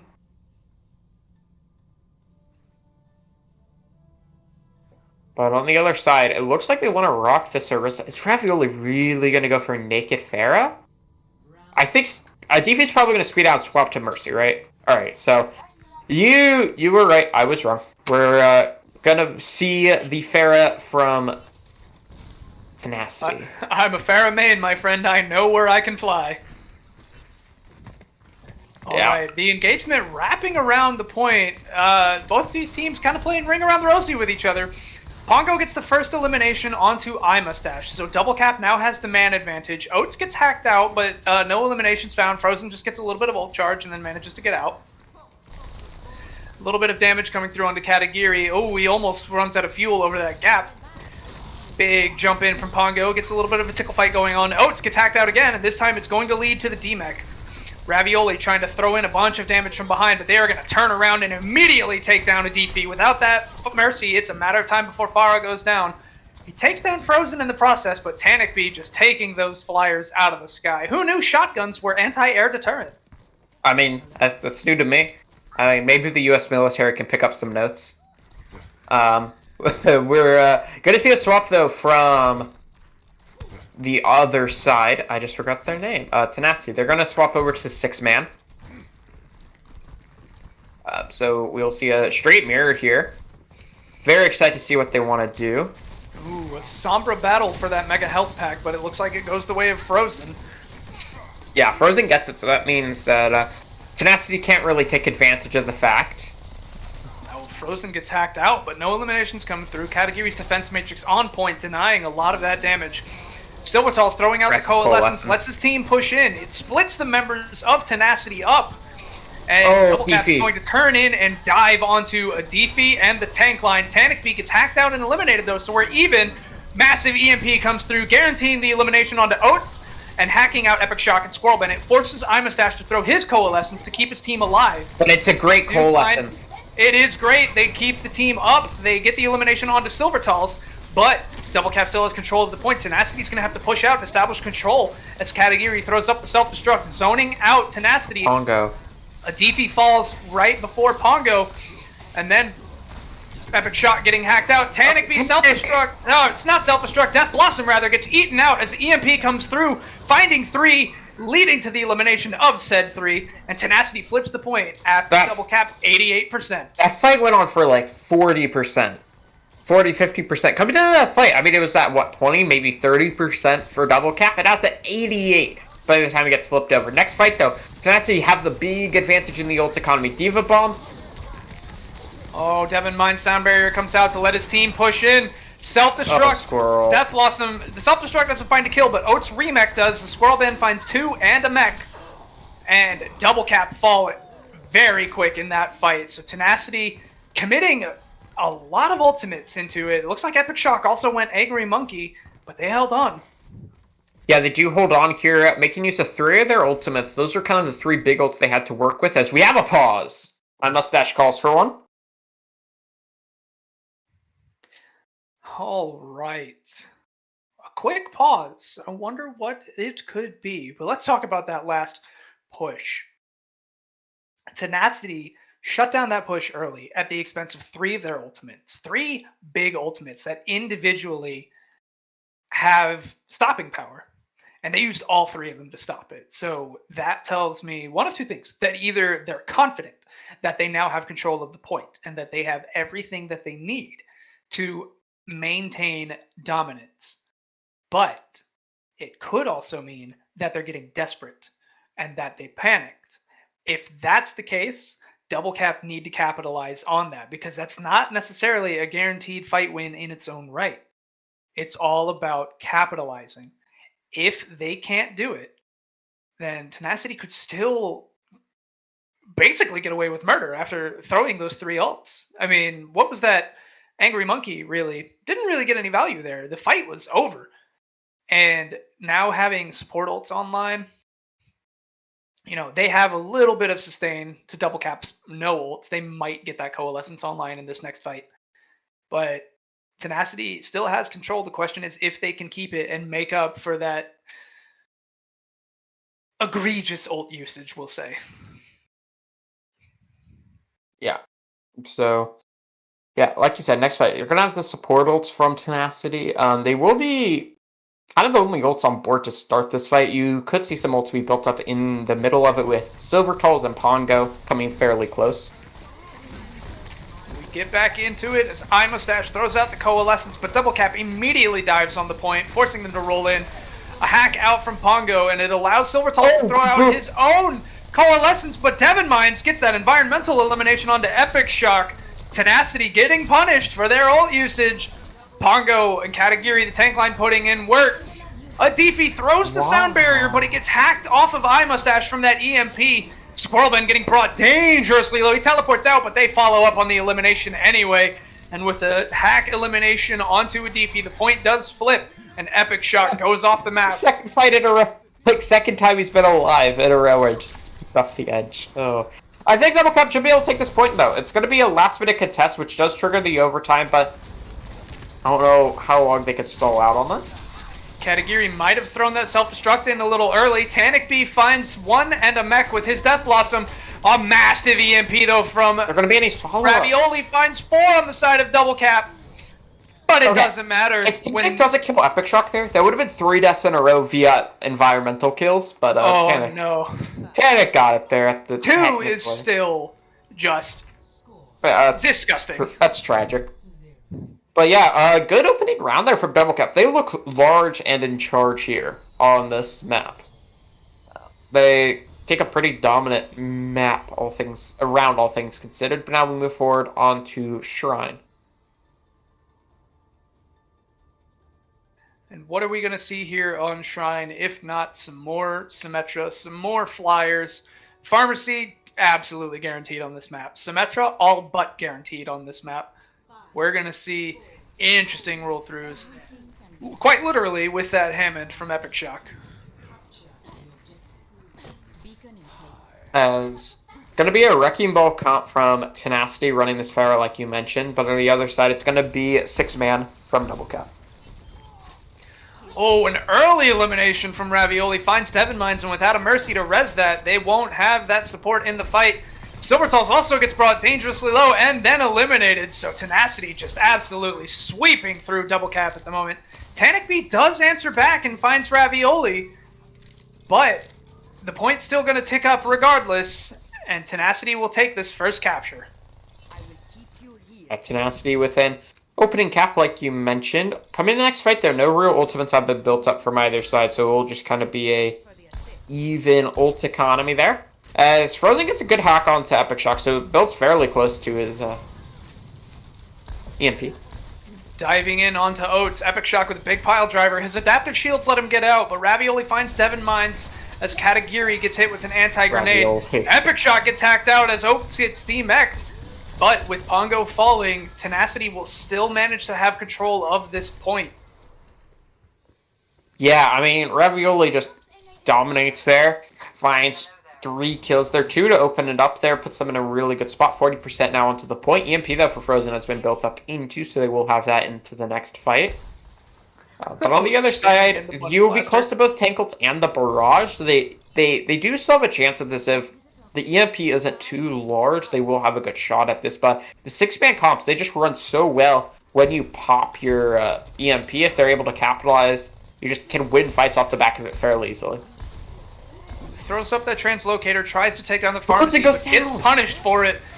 Barrage comes out, finds 1, and Epic Shock removes the second support of Double Cap. And Double Cap is just going to continue to fall in this fight. An absolutely dominant performance from Tenacity, not allowing Double Cap to even move to the point. Yeah, I mean, Frozen throws up his translocator, and he just kind of teleports uncloaked into the middle of nowhere. Not even like it was setting up for an EMP, he just does it randomly. And now 90% here, Double Cap need to try to make some moves if they want a chance at this. Oh, Nano Advisor coming out from Squirrel, and Oates throws up the self-destruct. The minefield rolls out. The EMP comes through too late to shut them down, though. The self-destruct comes out, doesn't find any value. Neither does Tanaki's Death Blossom.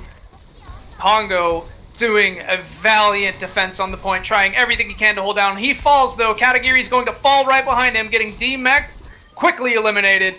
The Lucio of Devon Mines rolls onto point, once again, trying to delay the inevitable. But there's only so much you can do against an entire team with a single person. The Coalescence doesn't even manage to come out of his palm.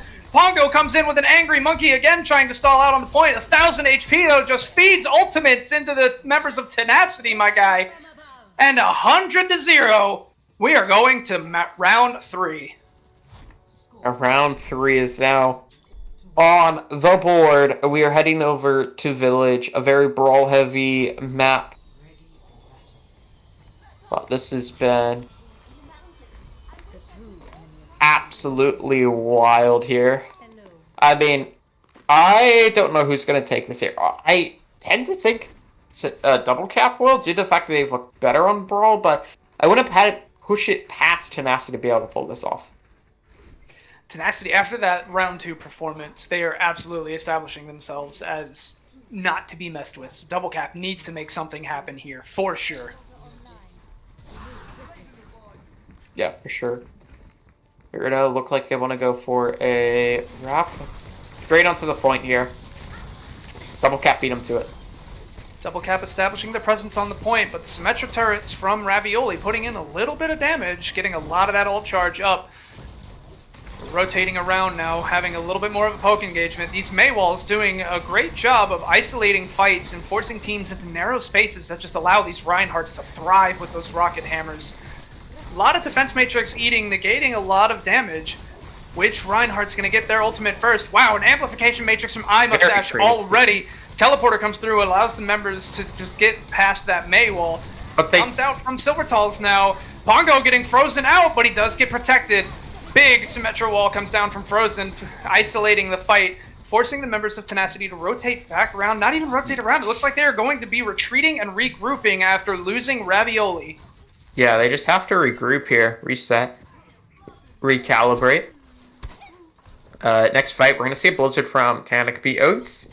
I want to put it too far out of his range to be able to try to eat this up there. Good Maywall, though, separates Epic Shock. There's the Symmetra wall from Ravioli.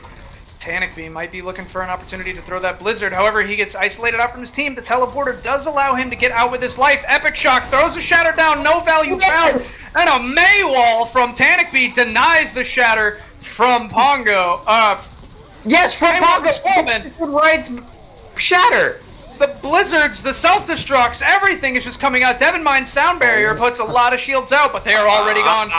Both self-destructs finding a member on the other team. However, Double Cap look to be the ones that are hanging on. iMustache throwing out another amplification matrix to throw out some extra healing, trying to keep Epic Shock alive.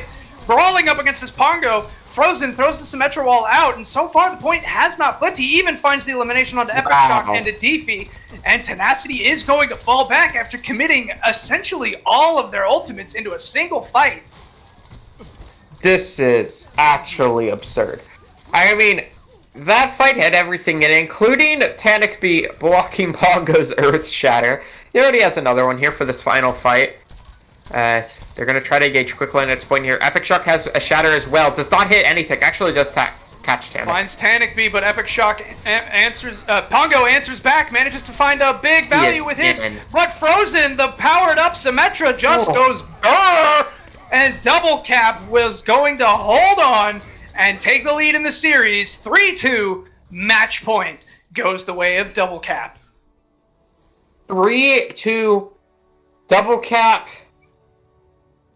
taking Nepal, taking Tenacity's map pick here.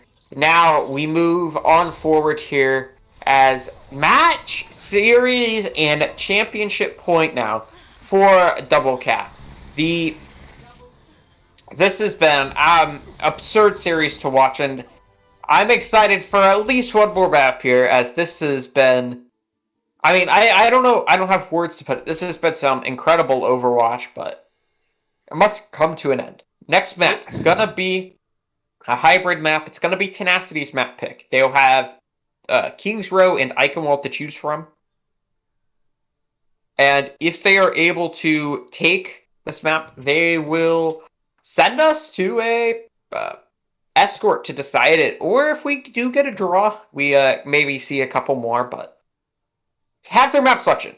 Not going to take too long. It's going to be Eichenwald. So KR's probably not going to get picked in this series unless some shenanigans happen. Actually, no. This will be the last hybrid no matter what. So, yeah. No KR in this series, which is honestly pretty surprising for how popular KR seems to be in this league. Absolutely. Fan favorite map all around, so I'm a little shocked to not see it if Eichenwald is in fact going to be the pick. Double Cap have victory within their grasp, and with the way Pongo's been playing, Eichenwald is a very heavily Reinhardt favored map, as well as a pretty dive-centric map, at least for the capture point progress. So we can see a multitude of compositions coming through. The defensive value, however, that Frozen and Tenacity have been showing throughout this series has been insane. Ravioli has had unquestionably a devastating impact on the match. The amount of damage Ravioli has been putting out alone, with a little bit of assistance from a Defi, has been astronomical. And Tenacity and Frozen, however, they just have more of the utility that they need to allow their team to take a little bit more of the progress in these fights. So this is going to be pure raw, unadulterated Overwatch. This is how the game was meant to be played. These teams are executing everything so well that there's nothing more to be said outside of they are reading each other so extremely well. There's a reason they're the top two teams in this community in League Zero. Yeah, I 100% agree. As we are, I think we're all about ready here to hop into Eichenwald. Tenacity need to get this to stay alive. There's a lot of different comps you can run. You can see the double shield on the defense is kind of irregular. There's a lot of different stuff that they can run on the attack, from the traditional brawl to kind of your dive comps. You can also run the same compositions on their defense if they want, just not quite as popular as the double shield, which you see quite a lot. But yeah, there's a lot of stuff that we can see, and I'm excited to see what they hope to pull out. As we're just waiting on the readies, and then we can begin. I don't think you're the only one who's excited here, Joe. I know I'm excited. All the chat's excited. Let's see some predictions, chat. Who do you guys think is going to take Eichenwald? Are we going to see another map in the series, or is Double Cap about to run away and take the championship? Get some predictions in the chat. Also, don't forget about our fundraising for Women in Gaming International. You can scroll down just underneath the stream, see the progress we've made so far. It's a wonderful cause. All of the proceeds will go there. We get to have a little bit of fun with ourselves as well if we reach certain milestones. I know $500 is our first one. It'll allow us to have a memes channel back in our Discord, which you can also see below. Lots of fun to be had with some Overwatch memes. And even if you can't donate, we just thank you for at least being here. Spread the word and have yourselves wonderful times and enjoy the rest of this Overwatch that you're about to get to see. Whenever we get into this next map, it's going to be the best map of the series. I don't have any doubt in my mind. Whether it's a complete steamroll for one side or we see extra innings on the capture progress, it's going to be... I'm going to leave that blank right there. You fill it in with whatever adjective that you guys deem appropriate, because you're probably right. There's nothing this match can't be at this point. There's nothing this series can't be. And there's not much more to say about that. Yeah, just to answer the people in chat, yes, I'm in a pantry. It happened. This happens every time. There's at least like 3 people every stream that ask about the pantry. It's actually absurd. Sometimes it's the same people. Let's talk about the pantry, Joe. You want to talk about the pantry? Let's talk about the pantry. Yeah, we are nearly ready. We're just waiting for them to be ready. We're ready. We're always ready. I mean, come on. We're the ones on time. They're not, obviously. But yeah, this is been a great series so far, and I'm very excited to see what they want to pull off. I couldn't see a lot of Pharah getting played as well. I wouldn't be too shocked by that. It's fairly good here on this map. So Flyers absolutely dominant on this map. Birds of Prey, an amazing composition to be run here on Eichenwald, especially on the capture point when you have all those buildings and that big tower in the middle to rotate around and have that natural cover. You could see plenty of dive compositions. Double shield, Orisa Sigma gets a lot of value here. Reinhardt, canonically, Reinhardt dominated this entire battlefield, and he's very wonderful to have on your team in this map as a whole as well. So no limitation to compositions we could see here as well. Yeah. As they are taking forever. I mean, dude, these teams are so slow. I see you over there in your Washington Justice jersey, and I normally try to wear my Shanghai jersey when casting, trying to show my love for my Dragons. And I said, you know what? Let me get dressed up, get gussied up. This is grand finals. I got to look good. And then you're over there in your jersey, and I'm just like, man, I could have worn my jersey. I got a stain on this jersey too right before the cast happened, and I just was too lazy to change out of it. Well, you live in the pantry. Stains are hazards for the job. They're gonna happen. To answer a question that we saw in the Twitch chat, yes, Mac and Cheese does provide amazing sound personally. Yes, you don't hear those wonderful acoustics, that soothing serenade of Joe's voice. Yeah, It always works. I have a lot of boxes here for a reason, right? We got the Kraft mac and cheese. We got the Monster box. There's a behind this jar here. There's actually this is a box that is full of chicken stock, right? There's a bunch of different bottles of. There's some boxes over there off camera. You can't quite see it that have just like different stuff in them. I think there's a pancake mix. I don't know how old that is. I might have to check that out. Make I sure. want to check on the pancake mix. I might want to check on the pancake mix. Oh, we got some sandwich bags here. Boxes, right? The boxes actually provide great soundproofing. I don't think this is... I cannot clarify if any of this is scientifically proven, but I can... Let it be known, we are not experts in the sound of soundproofing. You need soundproofing, find an expert. We're just having fun up here. I'm a guy in a pantry. You should not listen to me. I'm a guy in a pantry. Oh, boy. Hey, but you know what? Sometimes the guy in the pantry is who you need in your life. You know, wisdom comes from all of the weirdest places. And guy in the pantry could just be what you need to get through your day, you know? And what wisdom do you have for us, pantry man? That's a a penny saved is a penny earned? Yeah, there. See, yeah. Phenomenal. He's so good. I heard the wisdom before he even said it. Amazing. That's what I was gonna say. Yeah. Here we go. We are rolling in to Eichenwald after a lot of fun, a lot of pantry fun.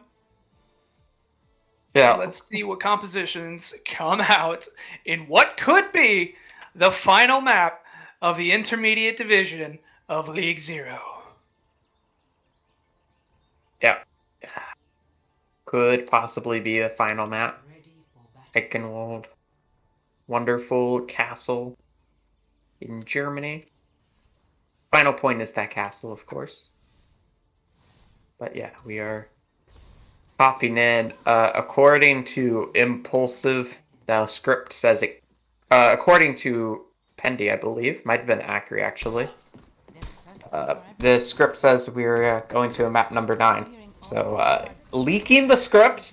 Not supposed to do that, script, guys. Can't break the fourth wall. You leaked the script.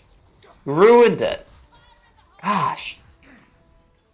It's quite tragic. What can I say? But we are hopping in here.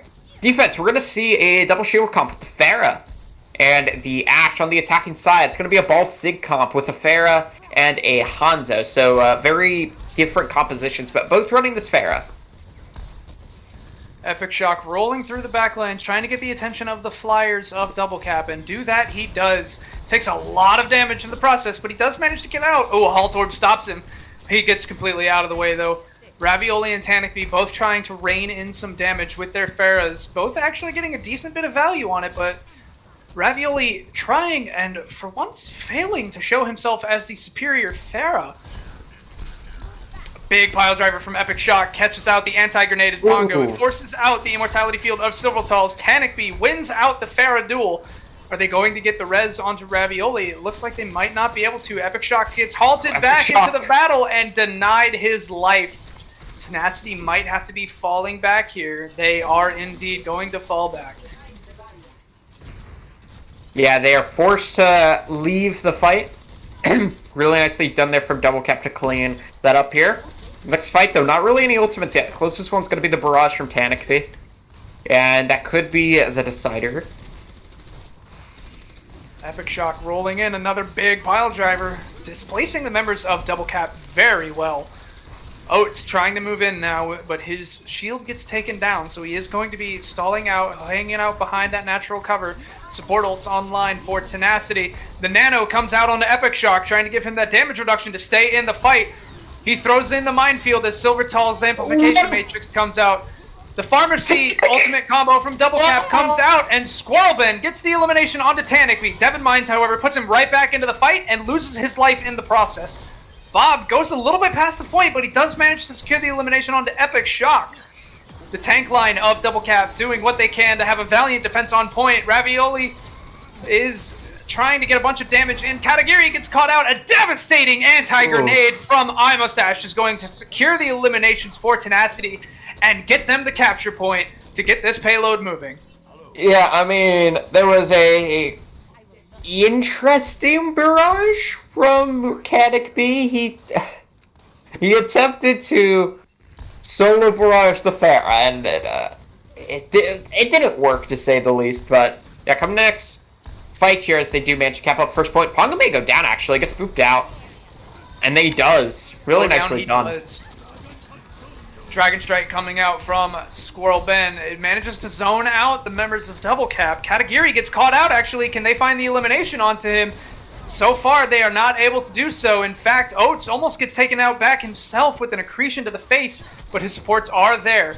iMustache eliminating Tenacity, grounding the daughter of Ana Amari. A little bit of a Sigma duel happening. Oates takes another accretion to the face. That's really bad for your teeth there, Oates.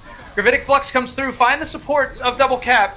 The Immortality Field keeps them alive, and the Amplification Matrix comes out to put some extra damage out onto the payload. Adifi picks Ravioli up. 5-second rule says you're still edible, get off the ground. Katagiri throwing up the Gravitic Flux of his own, finding 2. And a massive barrage. It could have been, but it gets denied.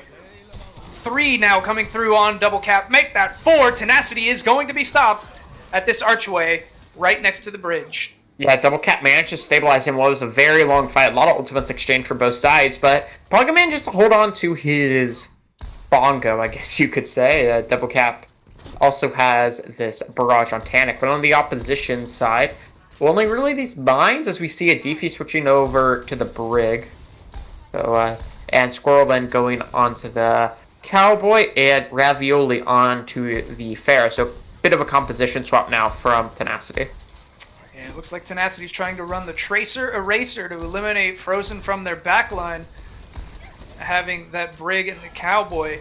Big pile driver from Epic Shock. He drops down. Tanic B, however, manages to get a barrage. Pongo halts Epic Shock back into the barrage, and they find the elimination on him. Squirrel Ben takes the flyer out, though, so now there's a bit of an engagement on the cart. Double Cap does have the numbers, though, to continue to maintain. Oates doing what he can to get his DPS onto the high ground, and he does manage to do that. So they are going to stay committed into this engagement, have a little bit of a soft reset here. Just keep the members alive and continue to keep the cart moving.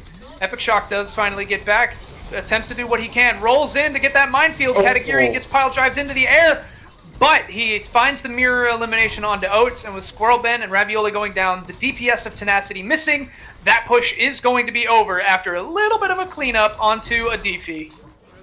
Yeah, nicely done there from Double Cap. Once again, holding on as Tanic ends up taking himself out at the very end, but once again, Double Cap holding this bridge area very nicely. The next next fight here, we're going to have both tank ults for Double Cap as well as this window coming through from Silver Tulls on the opposition side. Only really this Gravitic Flux can't get a lot of value though, so this may be able to turn the fight. Ooh, Oates almost gets eliminated, manages to use that Kinetic Grasp to prevent some damage, but they lose Squirrel Ben early. They're still going to commit though. They find Katagiri with the Gravitic Flux and Silver Tulls. Immortality Field keeps them alive, but Epic Shock and Tanic B getting some environmental kills. Ravioli throwing the Pulse Bomb onto Pongo as the barrage comes out from Tanic B, costing him his life. They do res Pongo and get him back in the fight, so they have a bit more sustainability in this fight. And with Frozen finding 2 more eliminations, Tenacity is once again going to be sent into retreat. Yeah, somehow Double Cap managed to clutch up this fight. They looked down and out, but they did manage to clutch this out in the end. One fight Tenacity has left here. They don't really have very many ults to work with. Actually, they do. They have 4 ults. What am I talking about? Both support ults, a high noon, and the mines, all around 5 to 10% away. The other side, that both tank ults and this window, going to be a struggle. A window, a rally, everything is going to be coming out. But Tenacity doesn't touch the point. Guys, there's a little bit of an objective here. No! Oh no, they are going to be kicking themselves for that. Initiating match. Oh no.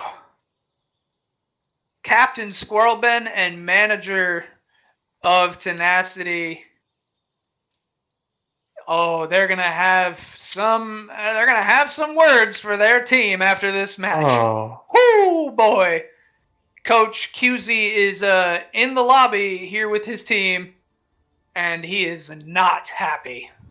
Ready for battle. This is the 3rd time this series where they have lost the objective due to just like, you know what, we don't need to touch the point.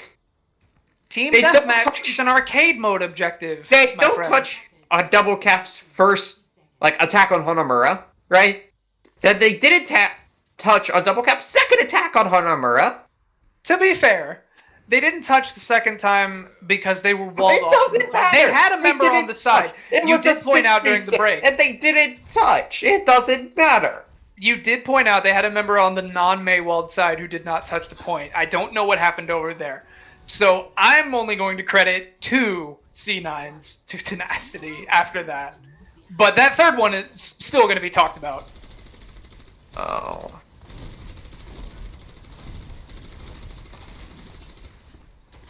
Yeah. All right. So slow engagement now as the members of Double Cap are looking to establish themselves a foothold. Double shield from Tenacity. Ooh. Oh, a trade early on. Both teams missing a DPS. Katagiri gets caught out. Are they going to secure that elimination onto him? So far, they managed to keep him in the mech. Nope, he goes down now. Pongo with a little bit of a spin to win strat, but he also gets caught out before he gets eliminated. So Double Cap going to go on the retreat here and regroup. Yeah, I mean, really good start there. The DPS line from Double Cap got Thanos snapped to start off the fight. The Resurrect was available, though, to kind of even things back up, but did not last for too long. But next fight, not really any ultimates here. So both sides will have nothing to work with, so a neutral engage coming up. Alright, Pongo goes in with another pile driver. The adaptive shield's keeping him up, and he does get out with his life. Puts in a little bit of damage. Both teams trying to send in some damage from afar as the amplification matrix comes out from iMustache, who's brought dangerously low Silvertall's anti-grenades, finding an insane amount of value throughout the course of the series. But no other value aside from zoning for that amplification matrix. Devon Mines throwing in the Valkyrie to keep the team alive, get the team healing, bit of a big power boost all the way around. Tanakby finds one with the barrage, but goes down in the process. Adifi puts Squirrel Ben back into the fight. Epic Shock's Bongo does come out, along with Oats' Gravitic Flux. He finds Silvertall's the minefield just sitting around outside of point. Both teams, however, not finding any secure win to the fight. The Pulse Bomb finds a kill, the Self-Destruct does not.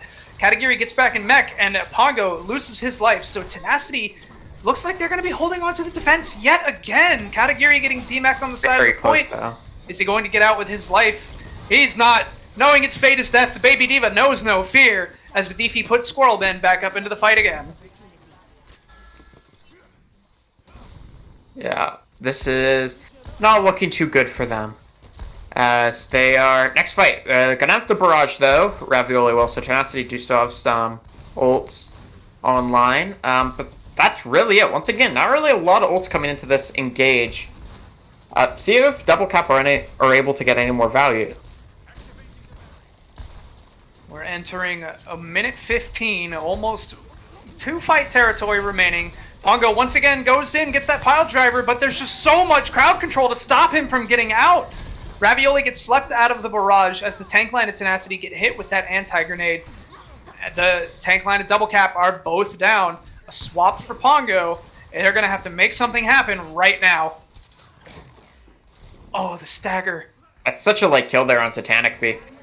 Really last fight here for Double Cap. Tenacity looked tragic there on their attack for that last half, but they've seemed to recompose themselves and are putting together stellar defense. Switch over to the monkey now for Pongo. Tries to put some pressure on Oats. Seems to make it out alive. He does get in there. Oats gets out. They have a lot of ultimates to work with. Double Cap, due to the swaps, have no value. A quick Deadeye takes the Flyers out for Double Cap. The Gravitic Flux, Oats finds 2.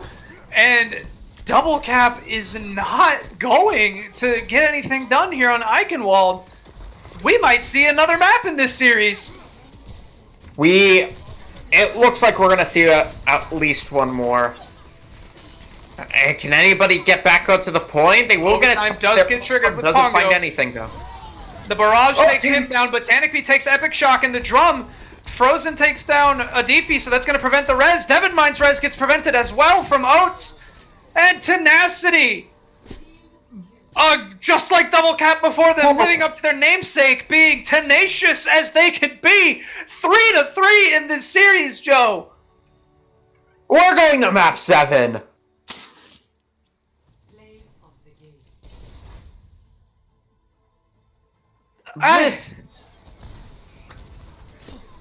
This is insanity. This series, This might be the best series we've seen all season. we promised you some insane Overwatch, and boy, have these teams delivered. Oh man. Dude, No need to put our some of the foots in our mouth here, Joe. A lot of the times when you say, "Oh, it's going to be a great series," sometimes you're hyping it up a bit, right? You don't entirely believe it, but I genuinely thought this could be a good series, and it's 100% delivering. And It is absolutely delivering. Oh boy. do you want to hear what else we're going to deliver you to? It's a break. You go to a break. I've been told no break. Pausers, No break. change your We are going plans. to No break. finish Straight to map strong. 7. Straight to map 7. We are going to finish this series strong. Keep the ball rolling. I don't know what these teams are doing to be able to read each other so well. Are they all in the same chat channel? Is that what's happening here? Are they aware of what one another is doing and just managing to shut that down early? Could that be what this is? I don't think it is. Well, if you are watching, there's a couple of people in the League Zero Discord who are kind of doing a watch party there. If you want to go join them for this last map affair, go hop in. I'm sure it's a fun time. But Hop on into the Discord. one more check map. out. This is it. Unless we see a draw in Escort. And speaking of Escort, we're going to Gibraltar. Okay, so Gibraltar, it's a monkey-heavy map. I expect to see a lot of dive here. Occasionally you'll see Wrecking Ball, and then when a team's feeling like they want to lose, you'll see some double shield. But I expect to see Monkey probably... I'm 99% sure we're going to see Monkey all the time. Monkey, Ash, or Widowmaker, absolutely going to be selections we're going to be seeing here. Tracer gets a lot of value on Watchpoint Gibraltar. So, compositions that all seem to favor, interestingly enough, compositions that all seem to favor Tenacity's attacks, not their defenses. So I think what we are going to see for the win condition of Double Cap, they just need to have the better attack. I hate to break it to you, Bramble, that tends to be how Overwatch works. You've caught me, Joe. It absolutely is. But Double Cap, they have shown themselves to have pretty solid defenses throughout the course of the series. Even the matches that they lost, they still had tremendous defenses. They were either close or it was like, okay, that could have been better, but it was still good. It was still almost great. So Double Cap's defense, in my eyes, Double Cap's defense is not in question. Yeah. The question mark here is Tenacity's attacks. So if Tenacity can have a good attack, they might be able to take it away. The question mark is Tenacity's attacks. It's Double Cap's attacks. Because Tenacity, the compositional choices of Watchpoint Gibraltar favor Tenacity. The defensive composition choices of Watchpoint Gibraltar favor Tenacity. Double Cap's defense, I expect to be nothing short of amazing. Tenacity's attack is also, I expect to be pretty good. So I expect that to be pretty bare-knuckle boxing. If Double Cap can mount the better attack, they don't even need to have the better defense. They just need to have the better attack, and that could be what they need to take the series away. Yeah. We are, I believe, very close to being ready. And then once we are, we can hop in. I mean, this is... Dude, these teams need to hurry up. I just want to get into the map. I'm so excited. I want to just see this conclusion. This has been one of the best maps I've ever gone to series I've ever gone to cast. This has been an absolute slobber knocker. This has been a barn burner. Just throw every type of like term you want to use to describe a back and forth series. It would fit this. I mean, this has been incredible. Oh, a little bit of a fourth wall break, a little bit of a personal story here. I only joined League Zero as a caster, Joe, like a month ago? I mean, the entirety of the normal season was more than halfway over. And I said, okay, I'm going to get involved in this. I fully intend to be one of the casters for a grand finals. And let me tell you, I'm so happy that I was able to get here today to watch this, to cast this phenomenal series. Yeah, I mean, you're lucky. A lot of the grand finals don't end up like this, but the fact that this one has, I mean, this has been incredible. This is some of the best Overwatch we've seen all season from both of these teams, and they've played close. Last time they played right, Double kept getting a big upset, but now right here, I mean, it's a 0-0 game. Everything, the past 6 maps to be played, it does not matter anymore. Everything throughout this season is built up to this one moment. This is it. Gibraltar. This map decides whoever wins intermediate. This will decide the best team in the league. And I don't know what to say. This is some of the best I've seen, and Gibraltar is going to be where we're headed. And I think when you get this late into a series, you start to get a bit tired. Your team coordination isn't quite as good as it was at the start. And you might start to get nervous, right? I mean, you're all the way down here to this final map. You've played your hearts out for the past, 2.5 hours? Almost? I mean, you're gonna be drained, but now I feel like we're gonna have to see an individual step up. Even whether that's Ravioli or Oats, maybe even Squirrelben, right, for Tenacity, or on Double Cap, whether that's Pongo or Tanic. I feel like somebody is gonna step up to make a difference here. And whichever team can have more players, or whichever player steps up the most, I think they're going to be able to pull this off. Absolutely. Fatigue, like you said, absolutely going to be a factor this late in the series. The nerves, there's no way these teams are not nervous. I mean, both of them have the grand finals victory. Their fingertips are scraping it, Joe. It's right there, right? And if you're Tenacity, you're hyped. You're ready to take it.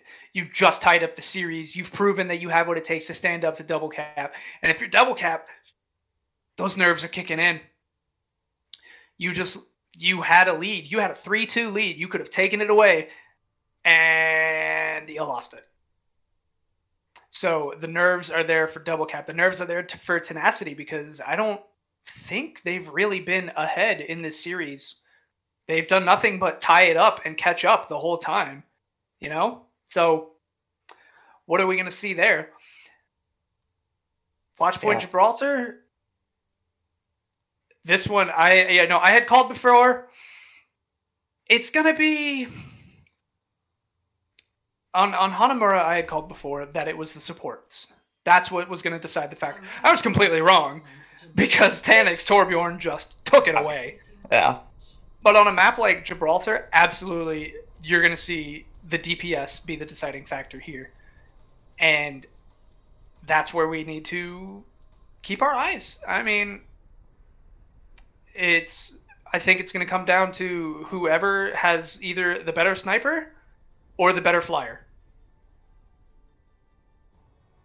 Ready for battle. Just calm down. This is the type of moment, right, when you're in a stadium. You're in an arena. It's a massive event. You just chill. You listen to the crowd, and you could kind of feel that type of emotion here, right? You just want to kind of watch the game. You want to see how it plays out. And here, we're going to see a double bubble from the defense. Interesting compositional choice here. It's going to be a Cowboy and a Tracer, so it's a bit different than what you traditionally see. Normally you see some of this more fast dive with the D.Va, but not going to be the case here.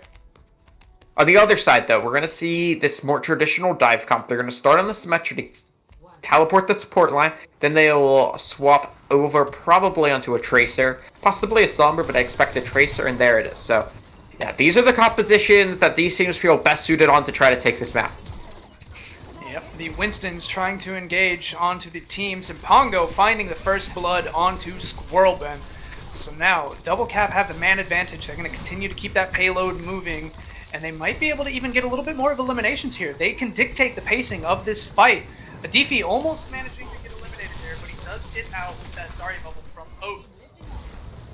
Now, another dive in from Epic Shock, and he gets eliminated. So once again, it's a 6v5 in favor of Double Cap. They're going to, again, continue to keep that payload moving, but Squirrelben evens things up by taking Tanic out of the sky. The tank line's diving into that server room. Pongo just cleaving through with that Tesla cannon, getting an insane amount of damage out. Silvertall's healing is nothing short of on point, just doing what he can, what he needs to do to keep his supports alive. Oh, Epic good Shock anti. and Ravioli up on the high ground, and another Pongo dive onto Squirrelben gets that elimination. And the cart, already the cart's going to be taking point A. Yeah, this is a really good pointing attack here from Double Cap. They play it slow, they isolate the supports, and they capitalize on their positioning there. Also taking down Squirrelben, who they also found out of position a couple of times. Switch over now. Epic Shock going onto the Wrecking Ball, I guess. So running up Ball Zarya comp, and they get 2 kills. Dude. Make it 3! Why? They're playing Balzaria. They want to fight with it. I'm gonna lose it, man. There's 4. Can you increase it? Nope. They finally chase Double Cap back. Oh, Pongo caught out in no man's land. Should be okay. He does get out with his life though, if not barely. Oh, Pulse Bomb rolls through it. D-Max Katakiri. Yeah, I mean, that's gonna stop that push cold. Yeah, this will cause a lot of time to go off. Pongo can play a bit more aggressive, though, currently, because he has this primary. Squirrelben nearly goes down, but stays alive, so... Pongo play a lot more aggressive there. Good sleep on the Tanic, though. And the nanoed Pongo rolls through. Oats gets hit with an anti-grenade, almost goes down. The Deadeye from Squirrelben finds Silvertall's. Oats gets nanoed and then gets taken down, so they're going to want that back from iMustache. Angry Monkey comes out from Pongo, trying to put in all the damage that he can. Adapting in, Tanic taking over the Cowboy, already 80% to that Deadeye. Is he going to be able to get it? There it is, it's coming out. Doesn't find anything before he gets knocked back out of it. Double Cap going to fall back onto the cart now, trying to do what they can to make sure that Tenacity cannot push in. The rally comes out from Devon Mines to armor up the team. Adifi answers with his own in turn. Anti-grenade hits the tank line of Double Cap. Epic shots, adaptive shields keep him in. Big grab, self-destruct combo. Is that going to find any value? No eliminations found. I'm just take down Devon Mines, and then Pongo. A minefield comes out from Epic Shock. The cart is going to be stopped. Frozen jumps in and immediately lands on a landmine. I mean, iMustache actually just dominated that fight. He got a solo kill all by himself, gets a big sleep dart there onto Frozen, neutralizing it from the fight, and then takes down Tanic, who tried to follow up on some of the damage there, and Silvertall's and Tanic go down super late. So, I mean, this is looking tragic here. 3 minutes now, and recontesting on the second can be such a hard call here if you are the attacking side. No real ultimates, though, for the attack either, so they need to try to take a dry fight here. And one of the hardest points to recontest as an attacker. The defense will have their Pulse Bomb, Nano Boost, and close to a High Noon as well. So they do have some ults to work with here coming into this next fight. Oh, they try to catch Ravioli out of position, but he does manage to blink away. Gets the Pulse Bomb online as Epic Shock piles drivers in. Pongo losing his life, however. The Pulse Bomb doesn't find any value, but they nano Epic Shock, letting him get back in and just fire some damage into the team. Frozen gets caught out in the middle of the team, but he also manages to get out with his life. It looks like there are no eliminations coming through so far. The teams are just going to be trying to reset. A little bit of a soft reset for Tenacity as they try to get their last member back. And here comes Pongo. Oh, it's getting dropped down. So now Pongo's going to dive in. Tanic takes down Adifi. A 6v3 as iMustache falls.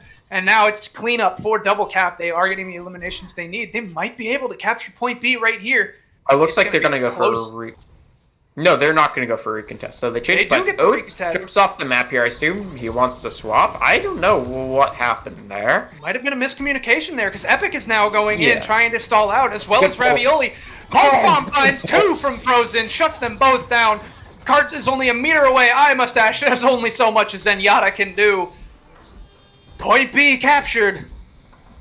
We're in the final stretch of this attack. Yeah, right there.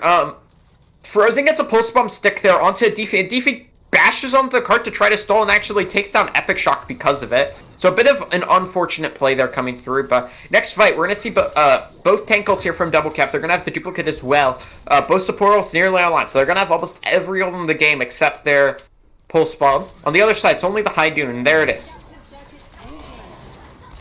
Immediately shutting down the duplicate from Tanic. The rally comes out from a DP to armor up the team because they have an angry monkey in their backlines who does manage to eliminate Ravioli. Devon Mines and Silvertall sitting up top, doing what they can to throw support from a distance, be safe about it. Epic Shock eliminates Pongo though, so with that main tank down, Double Cap's push might be slowed a little bit. Yeah, it looks like they're going to be slowed down for a bit. They still have both support ults to work with as well as this Diva Bomb, but Katagiri's trying to save his supports, and he's forced to Diva Bomb, try to stay in the mech, may actually get popped in Baby Diva, but does not end up happening. He gets back in the mech. They nano Pongo, that double cannon, that double electric cannon going in. He's just going to cleave through the minefields that Epic Shock has so graciously left all around the part. The rally comes out from Devon Mines, armoring up himself and Katagiri. They don't manage to get the DMAC onto Oates. In fact, it even cost Tanic his life. But they Pulse Bomb Squirrel Bend and force the Transcendence out from Mustache. Actually, Oates does finally lose the mech. Ravioli's Tack Visor comes out. He's got Pongo in his face. And they lose Frozen. Pongo goes down as well. They're going to DMAC Katagiri. Mustache putting in work with that. Is that Jonak in disguise? What is going on here? That is the second time on this map alone he has pulled off a play like that. He pulled off a crazy 3k there on second play. Now here he kills two and gets a DMAC all on his lonesome. I mean, this man has been popping off. Diva Bomb is online now for Oates as well, and the attackers only have this duplicate to work with coming in the next fight. High Noon as well for Squirrel Ben, as well as the rally. Alright, a slow engagement here from Double Cap as they enter 1 minute remaining. Pongo jumps in on the bridge, tries to do what he can against Ravioli. Tanic duplicates the Diva. Deadeye comes out from Squirrelben. Does manage to get the DMAC on the Katagiri. The self-destruct from Oates finds Silvertalls. Tanic gets DMAC'd and knocked out of the duplicate, and they manage to hold on once again. Frozen goes over the edge. Oh, and a late pick on the Tanic there is going to slow down Double Cap's respawn. One push left. One shot, one opportunity. Mom spaghetti. Last fight here for Double Cap. Transcendence and the rally online for Tenacity. I can kind of absorb a lot of aggression with that. The attackers will be close to both Tingles and Nano Boost. Nano will go straight onto Pongo. Whenever it gets online. And DP pops the rally very early. A little bit of armor for himself and Mustache on the support line. Epic Shock diving Tanic B in the back. There's the nanoed Pongo, just like you had mentioned. The Transcendence comes out from Mustache to try to counter out that cleave damage from the Tesla cannon, so he just throws his Angry Monkey. Katagiri throws in the self-destruct, zones out the members of Tenacity. Epic Shock going to do what he can to slow down the back line of Double Cap. And here comes the attack visor from Ravioli. So far, just throwing in a bunch of damage, not really to find an elimination, but there, he finally finds Frozen. After Frozen takes down a DP, a big pile driver from Epic Shock. Oh, Scepter throws the self-destruct to try to get back in mech. However, he loses his life, so he's not going to be able to get back into the mech. Katagiri sitting on the cart, moving it forward. Squirrelben comes out of spawn with the Deadeye. It gets eaten by Katagiri. Katagiri now going to turn and engage on Epic Shock. Tanic B throwing in a bunch of damage. There's the attack visor from Tanic B, and a nanoed Katagiri is going to put out a lot of damage on the point. 3-4 elimination coming through for Double Cap. A pulse bomb comes out and a self-destruct, and they push it in overtime. Oh. Alright. They do manage to get the cap. So, I mean, even if Tenacity managed to capture up all of Gibraltar, they will still have another go of things. But and if they finish in overtime, then both teams will see another minute and have an extra push. Yeah, oh my. And we get a pause. Oh, Devon Mines disconnects and gets off Overwatch. Oh, that is... Alright, so... Good, we can get a moment to... I believe Devon is back, actually. So, actually, it just gets right back on. Not sure what happened, but he's back. Could have been a high ping issue. But either way, we are counting down, heading back into the game. As Uber would say in the Overwatch League, a hash has fallen over the Blizzard Stadium. Tenacity has one opportunity to take this away. If they can finish with more than a minute, I believe the game will actually just give them the win, if I am not mistaken. No, that's not how it scored. That is not how it works. So I'm going to pretend I never said that, and so will all of you in chat. Yeah. So we are getting in here. It appears we're gonna see the same comp that they ran on the attack on the defense here from Double Cap. There's no way we see a pirate ship on Tenacity. No. No, I don't think we'll see that. They look like they may want to run this ball comp. Yeah, I think they are going to run the ball. So it's going to be a ball with a Zen Brig. Tracer Kree as well. So quick engagement onto the bridge, but they just knock Oats back down. So they're just going to continue to move the cart forward a little uncontested. The high ground is going to stay the way of Double Cap. Pongo dives out to regroup with his team. Oats flies up to the bridge, has the remaining members of Tenacity behind him. Pongo dives into the back line of Double Cap, gets out. Katagiri gets hit with that Discord grenade, Discord orb rather, almost gets demeched. The cart's just moving along uncontested at the moment. Yeah, cart's getting free progress here. Nobody really dropping to contest. I mean, it's just still moving. Tracer 1v1 on the cart as they try to stall it out some. They do engage in that Tracer 1v1. Ravioli gets out, so we have a full reset here. Flashbang finds 2, but no eliminations. And First Blood goes to Devon Mines with the elimination onto the attacking Ravioli. So now Double Cap have full momentum to push back and get some ult charge, get some damage in, and potentially get some staggers. A nanoed Pongo goes in to try to build up that Angry Monkey as fast as he can. Maybe get some eliminations and slow down the push. But he gets pushed back quite early. The nano wears off. Oats flying in, trying to get a little bit more damage himself. Epic Shock with a big pile driver pushes the members of Double Cap back. A nice long poke engagement. Squirrelben going to do what he can with that cowboy from a distance. Pongo diving in, trying to get the back line. He gets quickly peeled out by Oats. Epic Shock, another pile driver. Oats does his job very well, eliminates Pongo. Ravioli throws the pulse bomb, but loses his life in the process. Katagiri self-destruct. Oats self-destruct does manage to eliminate Katagiri's mech as Squirrelben takes down Frozen. Epic Shock is rolling around, trying to displace the remaining members of Double Cap. Squirrelben gets that elimination, so the cart is going to continue to move forward. Yeah, Squirrelben's Deadeye comes through as the Tanic duplicates the Diva. He gets demeched and loses his duplicate in the process, as well as the Deadeye finding Pongo. Frozen's Pulse Bomb gets no eliminations, and it's a big fight on point now. Oats eliminates Tanic B, and now Katagiri is doing what he can to stall out on the point, but his team is just falling around him, so he's simply delaying the inevitable. Point A is captured for Tenacity. Yeah, Point A is forced to give up there. Be given up there, and Ravioli gets a late kill there on Titanic. Next fight, though, Tenacity definitely have the ultimates in their favor, right? They have the Transcendence, Pulse Bomb, and the Mines. Actually, the other side, their ult economy is a bit better. Both tank ults and both support ults, as we see a swap from Tanic from the Echo over onto the Soldier, so interesting decision from him. But yeah, so these are some interesting compositions from both sides. See how they manage to interact with each other here? An engagement up over to the side of the spaceship with a nanoed Pongo. He's going to be going in throughout the entirety of Double Cap. Eye Mustache throwing the Transcendence out to keep the members of his team alive. Devon Mines almost losing his life in the process as Pongo throws out the Angry Monkey, manages to eliminate Squirrelben. Eye Mustache, a defeat just cleaving through Rampage World Tour, if you remember that game. And that's going to be the push for Tenacity slowed down about halfway, the same spot that they managed to stop Double Cap. Yeah, as they do manage to stop them for just a bit. I mean, Tenacity were able to stall this out against Double Cap for quite a while, right? So Double Cap are looking to do something similar. As this next fight, you're going to see a Pulse Bomb from Frozen. Rally as well. Diva Bomb online. Other side, I mean, both tank and DPS ults. Oh, Oats and Epic with a beautiful combo. The self-destruct goes in and Epic Shock pile drives the team up to find 2. Oats with a follow-up on the Pongo. They lose their Tracer in the process, but when you're up this many people and you're still getting the eliminations, Squallben gets hit with a pulse bomb. The self-destruct comes out from Katagiri to try to zone out Tenacity, and zone out it does, but no eliminations are found from it. They're managing to keep the cart pushing.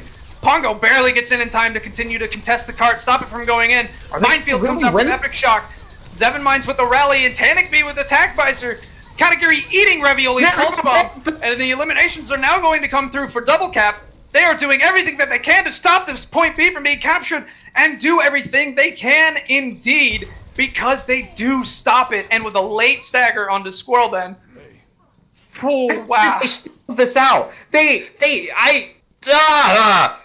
Oates manages to kill 2 with the Diva Bomb there, brings Pongo down to like 100 HP with his remech, right? Because he had the Discord orb on him as well. And then they have this 3-point advantage, and they're not able to close it out. Not quite enough the target focus needed. And so Tenacity just get sent away. As now we're in another engage here. And the Nano Boost is online for Silver Trolls that will be deployed straight onto Pongo. The Nano comes out onto Pongo as Squirrelben throws the Deadeye, but he doesn't find an elimination with it. In fact, gets eliminated himself. Pongo finding 2 now. That's going to stop the push again. Oh, man. Joe, that Deadeye was so sad. I get a charity tax break just for talking about it. Yeah, this is not looking too good here currently, right, for Double Cap. Tenacity, excuse me. They don't have much time to work with here. Pongo, going into the small room, has the Primal Rage. He goes in, throws the Primal Rage, but gets knocked off the bridge. Jumps back in, misses the bridge again as Oates throws the self-destruct in, and it manages to find Devon Mines, who couldn't hide in time. Tenacity once again up a member. They have to pop the Transcendence just to keep Epic Shock alive because he got dangerously close to being eliminated there. Pulse Bomb comes out from Frozen, manages to find Squirrelben, and it allows Tannic to throw out the Attack Visor since they don't have the Transcendence to worry about. This is gonna be it! There's one!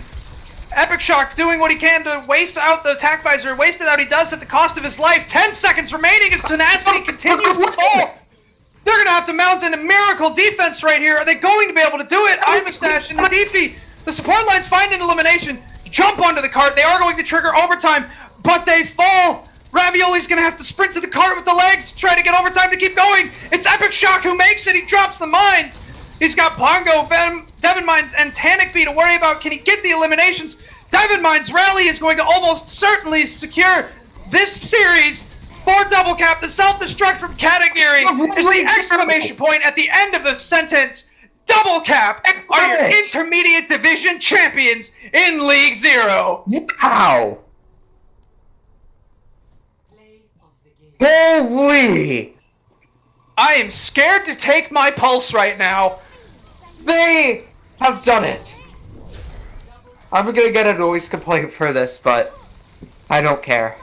As Double Cap, after everything they've done, have managed to win League Zero Season 4 in a 7-map affair against the best team of the season in Tenacity. Without a doubt, the best finals we have seen in League Zero since its inception. I mean, this is up there with like Plat Chat and Papega Parrots from the first season, right? I mean, this is up there with last season's Wisdom Geoge. I mean, these are the best of the best that we've seen here in League Zero. I mean, wow! Oh, wow. We're going to send off to a quick break to allow everyone some process. I need some water after that last fight. Oh, wow. Yeah, we're going to get legs. Yeah, it's going to be we're going to go to a break. And then we'll be back. We're going to interview somebody, maybe the whole team. I don't know. Set up a post-match interview. We'll be right back.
Welcome back, everybody. After a grueling 4-3 series, Double Cap has secured the victory in the League Zero Intermediate Division Grand Finals.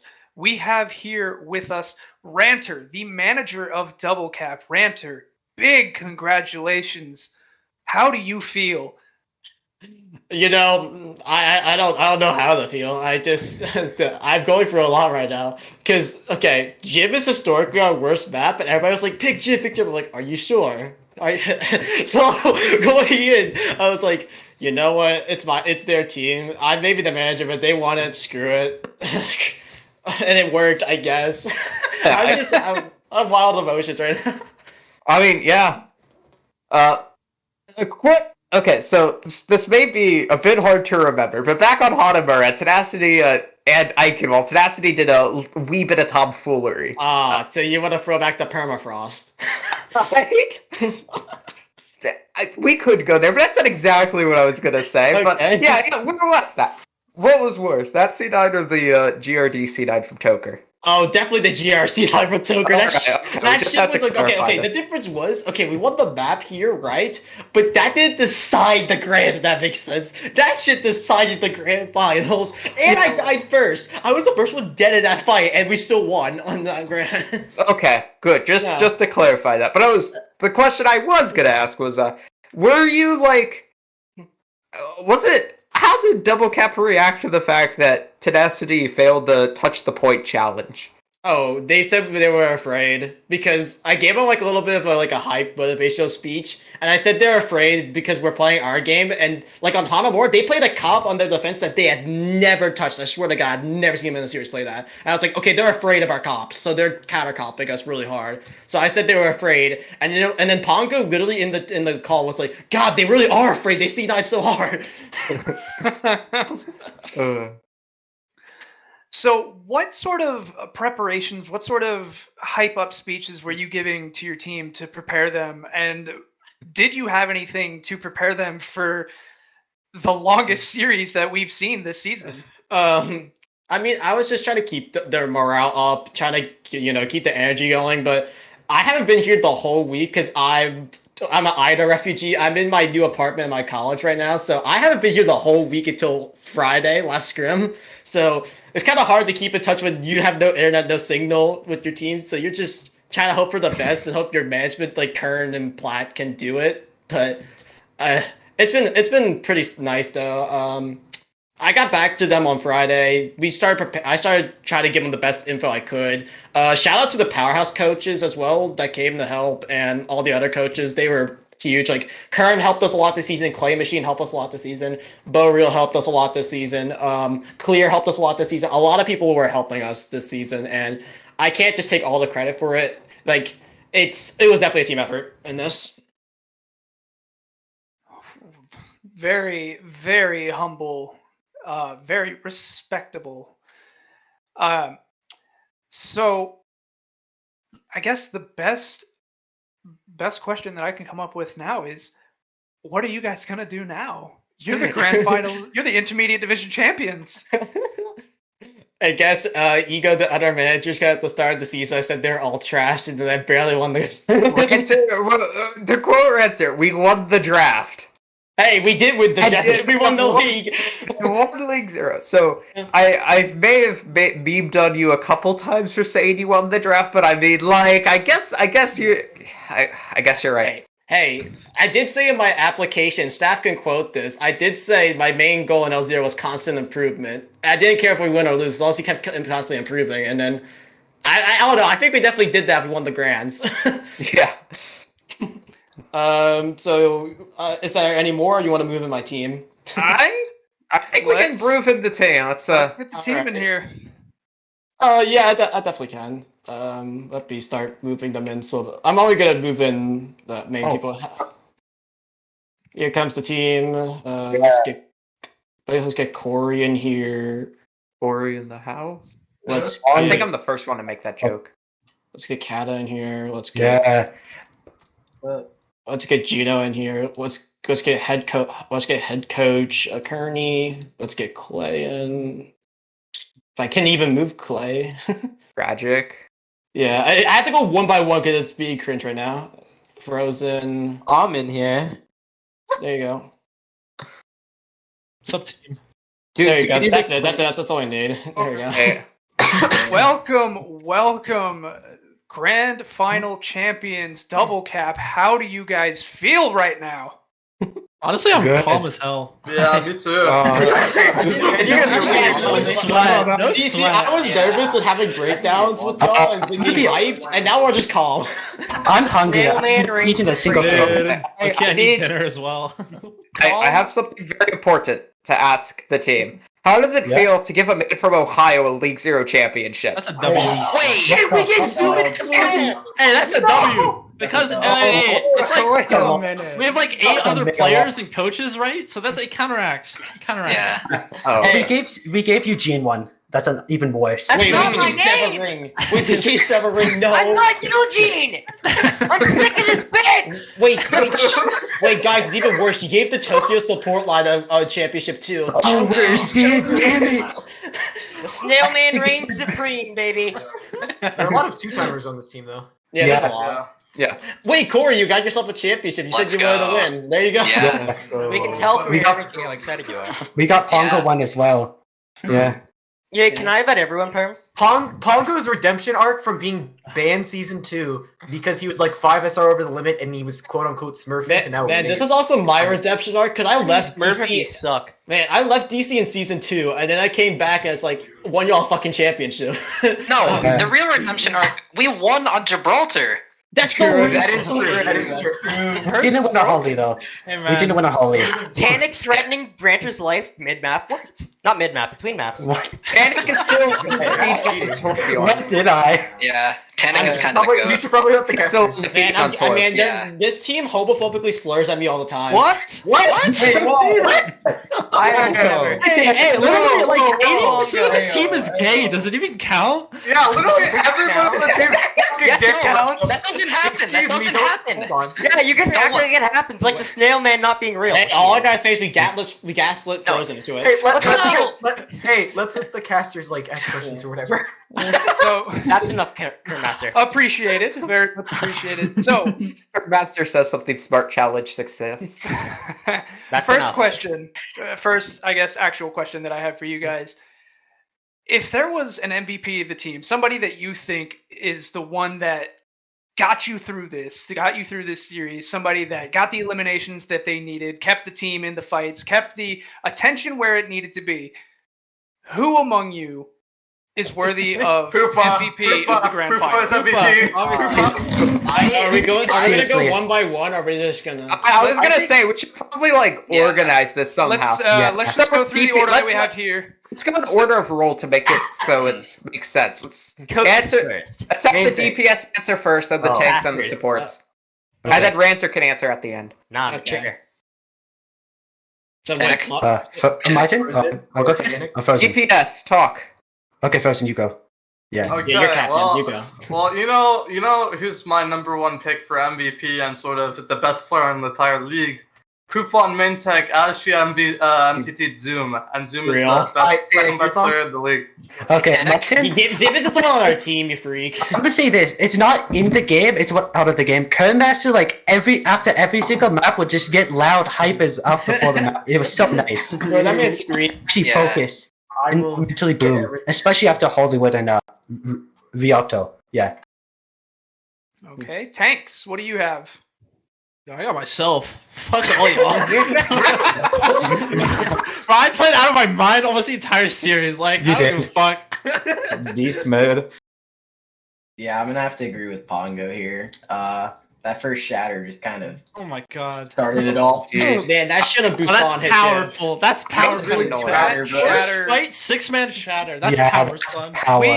I had to like actually go back and pay attention to that shatter. You picked up that shatter in about 5 swings. Well, okay. Oh my- Somebody said You Diva just behind. Somebody cleaved said through the team. Somebody said Oats behind, and I was like, "Fuck it!" Okay. I fire struck 6 people and got Oh. shatter. Pongo, on that first map, you built 2 shatters before. For the You podium built 2 unlock. shatters. I just forgot his name. In the time Epic Shock built 1. It was actually absurd. It's genetics. There's just genetics. You can't teach this. It was gene diff. Yeah, genetics. I love it. All right. He's wearing pants. Supports. Silver, you can go. If Uh, you're here. That's enough. I'm here. I'm here. I don't know. Definitely not you. Yeah, me. Your ranter hates me. I hate Silver. I hate Ranter, so defense out. Give it to the snail man. So just no one did well. Silver tells. Give it to the snail man. Trust me. Not give it to the snail man. Give it to the snail man. Snail man. The snail man is real. Just go to Corey. Just cut the Corey. I wanted to go last because I'll give like the sappy answer. I think everybody played so well on the team. Like, no, hear me out though. Like Pongo, you saw his Rhine play, you saw his monkey, his leadership in game was awesome. Kata, best off tank in the league, no contest. Frozen is so good at Tracer, so good at Ash, so good at everything that he plays, especially Sim. Did you see Nepal Village? That guy is a nutcase. Tanik on Pharah. I had to change my pants. And Soldier. Somehow, Tanik just pulls out the Soldier and plays really good. And then Silver just keeps everybody alive. Gets the awesome nades, awesome sleeps. Like, that guy's... I turn around on Gibraltar, and that guy sleeps somebody every single fight and just kills him. That like, is I don't know. That's somewhat true. That motherfucker sleeps tracers. Yeah. Especially I hate this man. He sleeps tracers. Yeah, everybody. Except for you. You fucking you've been the backbone of like the calm structure literally the whole season. Remember one game we lost because we had Silver on main support? You weren't there. I wasn't there for most of it too, but that's true. Alright, true. Alright, Kern, who's yours? Let's just move on. Yeah, Kern. No, your turn. You're going to coaches. We're going around till you get to me. Yeah. I'll be like the honest answer from this game. Both Pongo and Frozen, you could consider like those two literally had like back-to-back moments like every fight. Like either Pongo would be popping off or Frozen would be popping off when we do win, and it's like you have to give props where props is due. Like they wanted the win. It felt like more than anyone here. Hurry gap. Yeah. You want to go since you're the honorable coach essentially. I'm giving it to Pongo. I agree that Frozen has it, but that Somber was not it, man. That Somber. That's literally an NFT. I didn't either. Yeah. I did not either. I was supposed to play good. I know Pongo played consistently good, even when you guys were struggling. Pongo's keeping his own, and then when it was more of a even and not one-sided, Pongo shined. You know what? Also, one last thing. This is a meme comment. I just realized Gina's never played a damn map for us, and she just won a grand final. Hard bench her. She has never played a damn map for us. Did you get goat status? I need to make fun of Frozen real quick. If I'm going last, I'd say my finals MVP. This is their last year. I think he doesn't get enough attention. I know, like, we call him the best main support in the league, and we give. I'm talking about like we don't give him like the true like attention that he deserves. I don't think it's Corey, and I think his in-game leadership just means so much to the team. Kern has brought up that, like, without Corey, we don't beat Wombat. Like, Silver was on main support. We needed Corey's leadership, and this. Do you want me to go off play? I would say it's Pongo, obviously, but like I feel like the real MVP of this team is Corey itself because we don't have. Like, the structure, we don't have anything without Corey, in my opinion. So if I was to give him the MVP, it would be Corey. Why are you so nice? Ranter is nice for the first time in his life. Wow. I hate you. Kef made our winning your NFT. answer. What the hell? I had to work with this idiot in Toker. I hate him. Dude, you still do. It's just I never do anything. I mean your production. We've the now only gone through production. one question.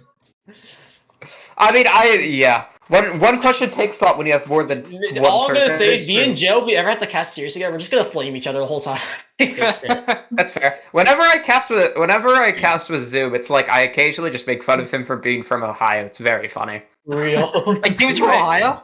Yeah, Zoom's from Ohio. Is there anything else before we go on another 9-year rant? It's not a joke. What? Yeah, any like actual questions? Yeah, before we go on another 9-year rant. I have a question for Tanik B, actually. Ooh. Yeah? Why? The Torbjorn play on Hanamura. What was Yeah? it? You were shutting down entire pushes with a single ability. A Molten Core pushes over. They're moving in, the teleporter's done before half the team even gets through. Like, What did you put in your coffee to be ready for that? It's not coffee. Matter of fact, if you look back to last season, I played Hanamura with 1500 ping, and I still won that match. I have not lost Hanamura while I locked Torb. It's physically impossible. Also, Matt, Phoenix win rate on Hanamura is literally 100%. If you guys remember another season 3 moment, Tanic hammering a turret that wasn't there. Hey, we didn't talk about that one. They still won that. Yeah. And now I have a question for Silver. Yeah. Are you a robot? Because the play of the game that you had on Rialto, where you dropped an amplification matrix, shot down the Sigma, heard a barrage go off, threw a lamp down at your feet, flicked behind to take the Pharah out of the sky, and then flipped back into the fight. Those reactions are some Overwatch League level reactions. I've never seen anybody react to anything. Oh, don't flatter him too much. He's a bot. Trust me. That's not my question. Is this a bot? Don't give me ego, please. Don't give me ego. Do you think a robot would answer that? Yeah, hey Silver. I'll say this is the one time I'll say I love you.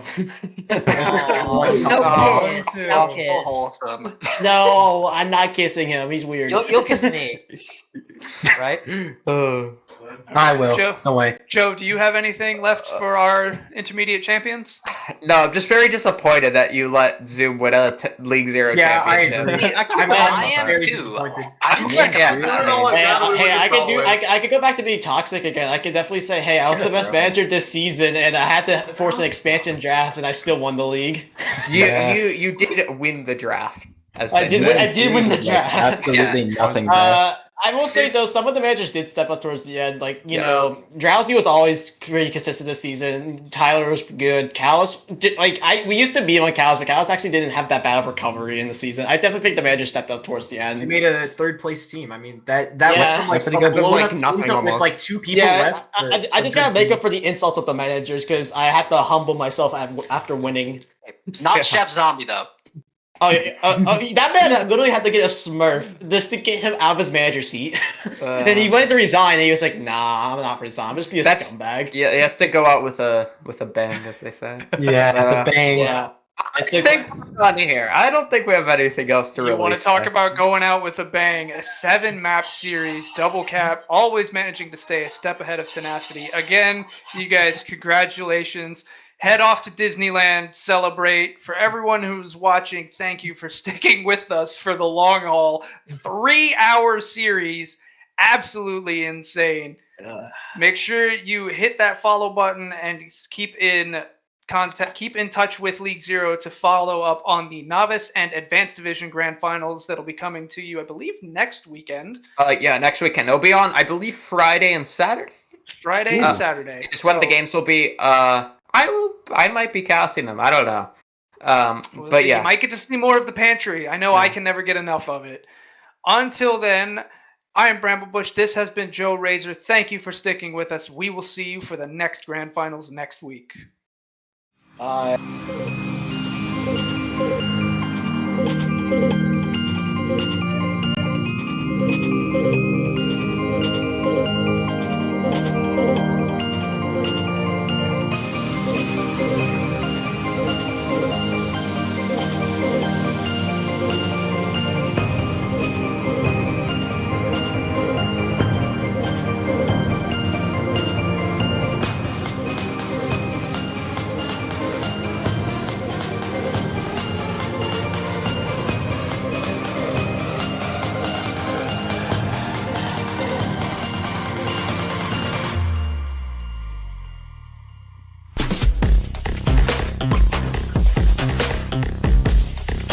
You